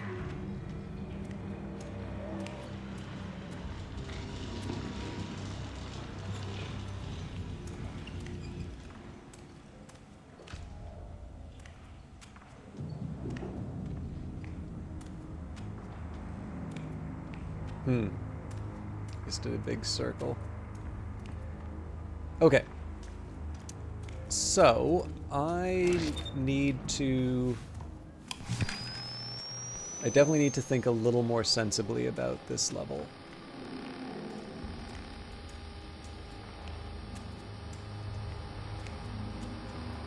This seems like a good place to start.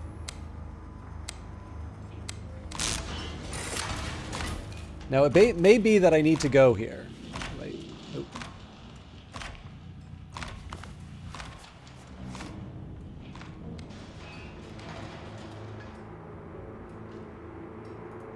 It's a vast conspiracy. Maybe people who don't even know they're a part of it. Sorry, I thought it was gone.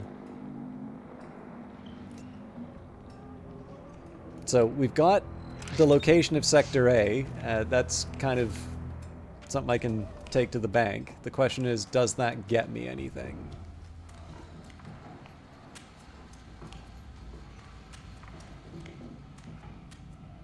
See, here it says D. So I should instead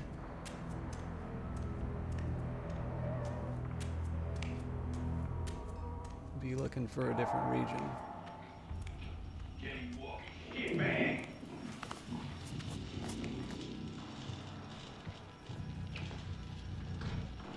Unless, of course, it goes that I have to, like, go through A, then B, then C, then D. God Like, can forgive whoever he wants. Not me.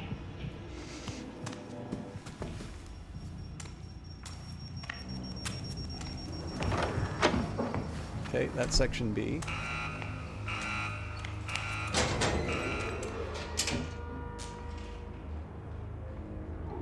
So I'm going to run with the hypothesis that I can access section D from something like this hallway.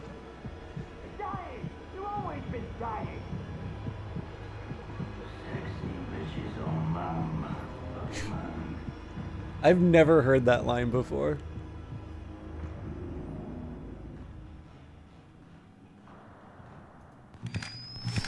I find it particularly amusing, though, because on my way to work today, I was listening to the Pet Shop Boys version of You're Always on My Mind.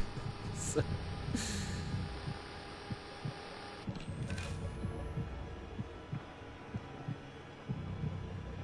This is backdoor parole. It's an illusion!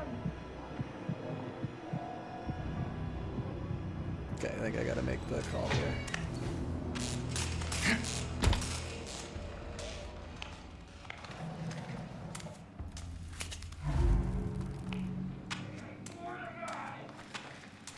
Bingo.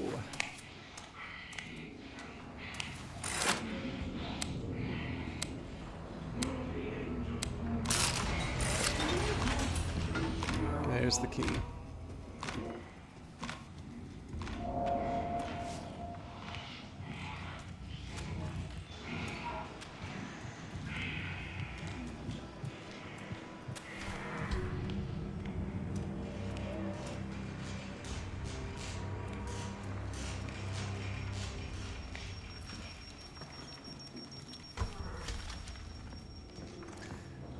These, by the way, I wouldn't go so far as to say they're like tutorial levels, but these are the easier ones. I feel it's sort of the next level that you start getting the authentic horror experience. Not to suggest, I mean, this is obviously tense.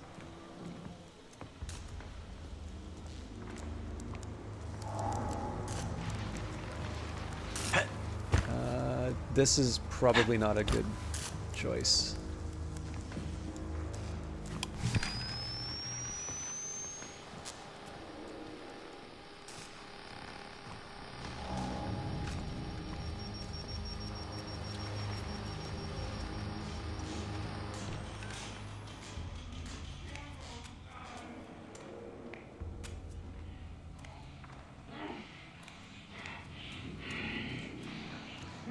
But yeah, once you go to the next level, I should be able to show this in the...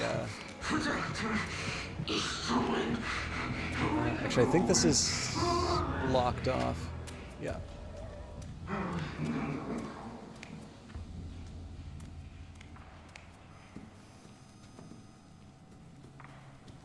Okay, I think I'm gonna have to do my best here.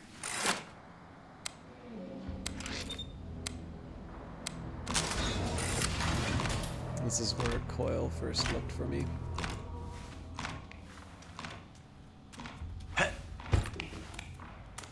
So there's always the possibility he shows up in any second. You should usually hear him, but okay. I'm gonna make a call. They're just me who's gonna have a party. Damn it!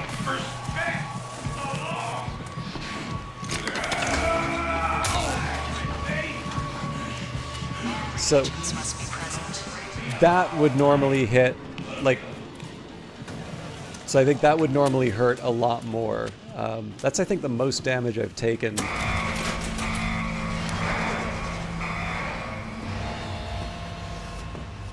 Now this is probably going to open up and he's going to be pissed.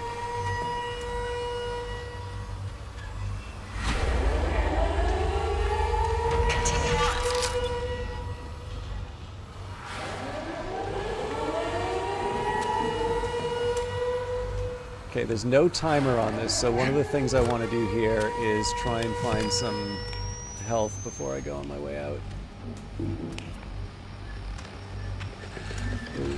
Okay.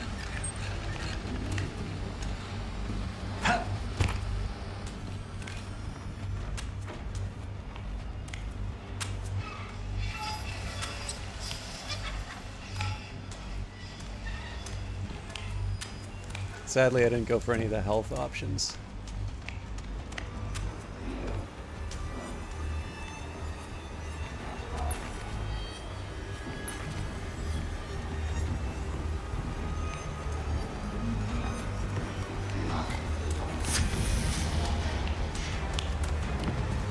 Don't have many options here.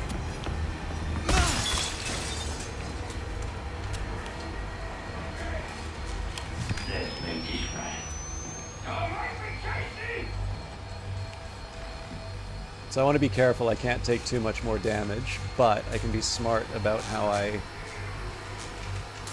engage.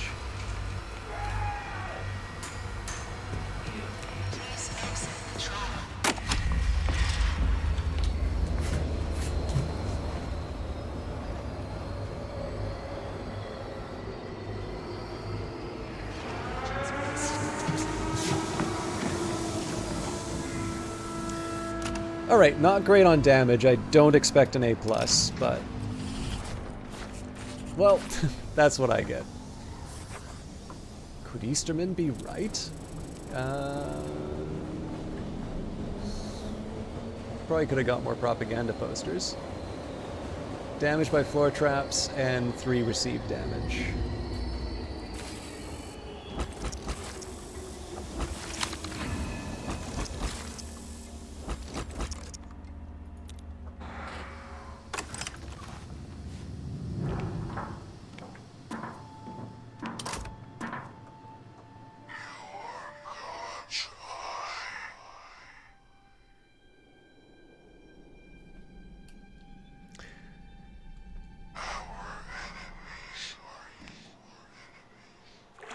This look easy. You inspire me.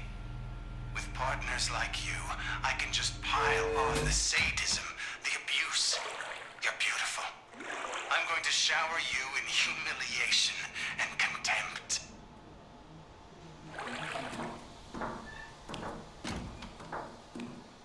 Should play this for Christmas. Alright.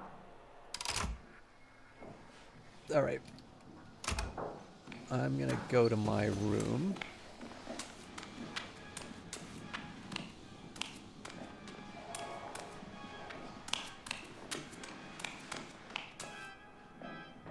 Crisis is the catalyst for growth.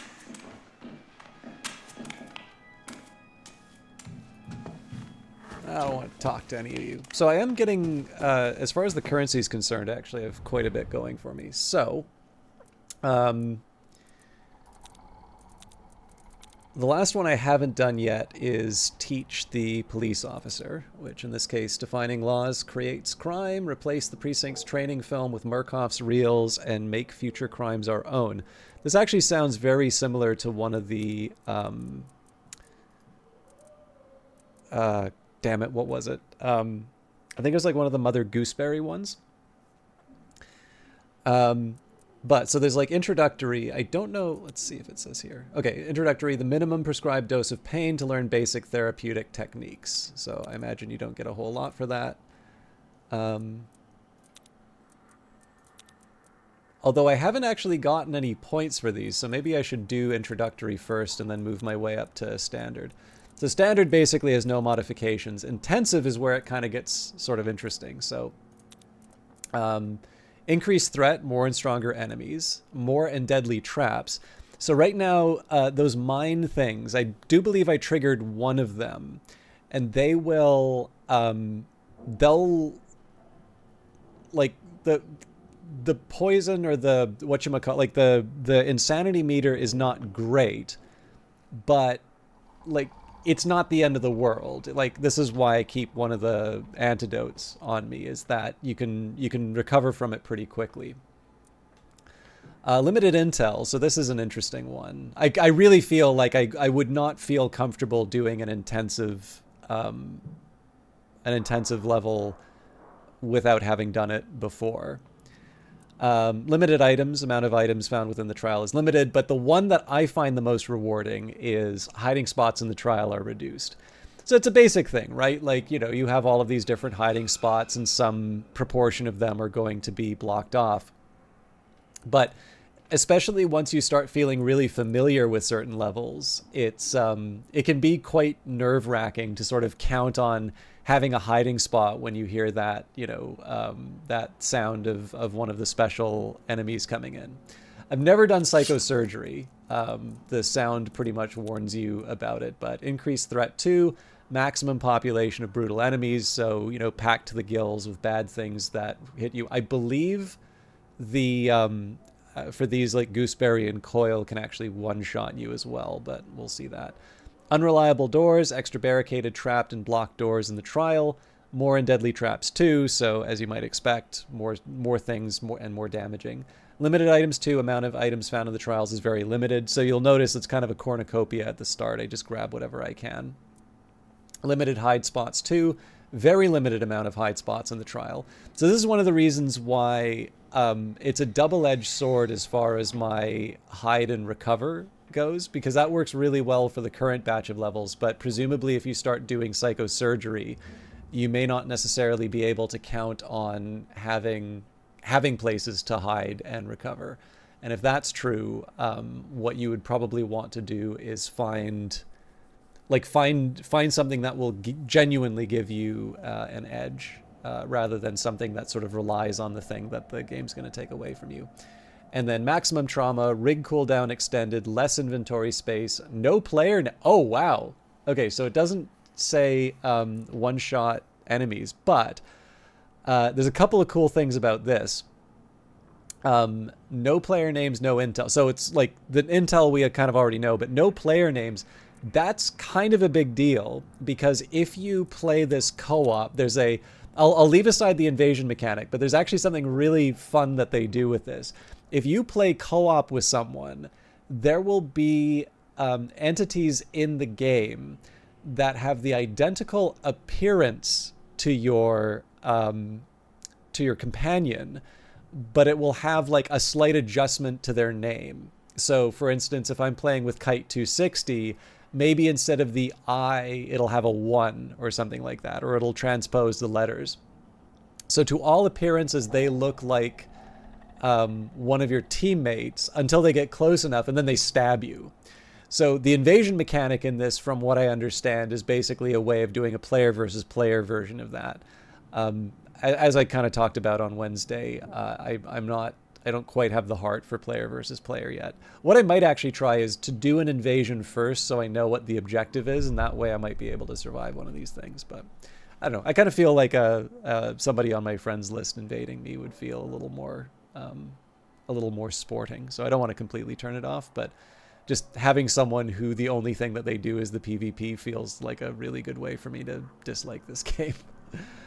But yeah, so I'm obviously, for me, I'm going to be interested in seeing what Teach the Police Officer gets me. And then I don't know, I'll probably do intensive and psychosurgery maybe on my own. I definitely feel like Eliminate the Past is going to be the one that I need to do the most work on. Ooh. Orphanage. Everyone deserves a second chance. Some of us even deserve a first. The orphanage is a sanctuary and gentling box for the abandoned and unwanted. Come inside and find for yourself a whole new family. Interesting. Fewer than...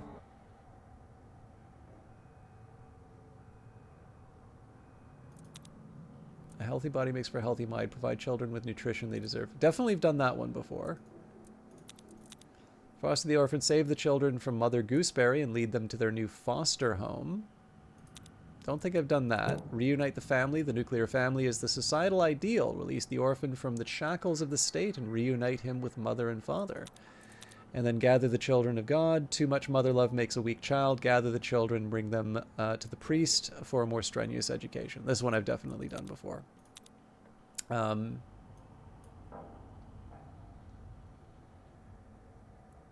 Why did I think the fun part came before the orphanage? Anyway.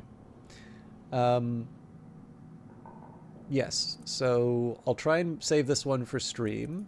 I'll maybe do the introductory on my own, but the fact that they're not scored, like you don't get the, if you do standard, you don't get the score for the introductory. I'll maybe take some time and do that. The one thing is I don't want to learn bad habits doing all of that. Okay, but I really do need to, wrap up for tonight. So, thank you everybody for hanging out tonight. Let's see who's online.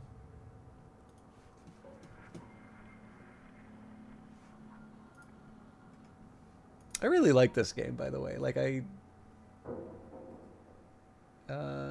Kilgore Trout is online, and he's playing Sanitarium.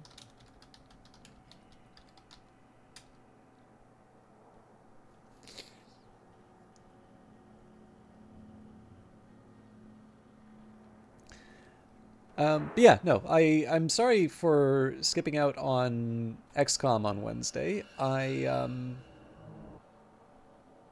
will be back to that on Monday, all things going well. Don't know about more Outlast. Like, I like playing this, but I don't imagine I'll do like a dedicated day to it. I feel like I should finish Cyberpunk first, and then I don't know. I want to finish what's on my plate, including XCOM, and then we'll see what's next. Anyways, thanks for watching. I hope you all have a nice weekend, and I will see you all on Monday.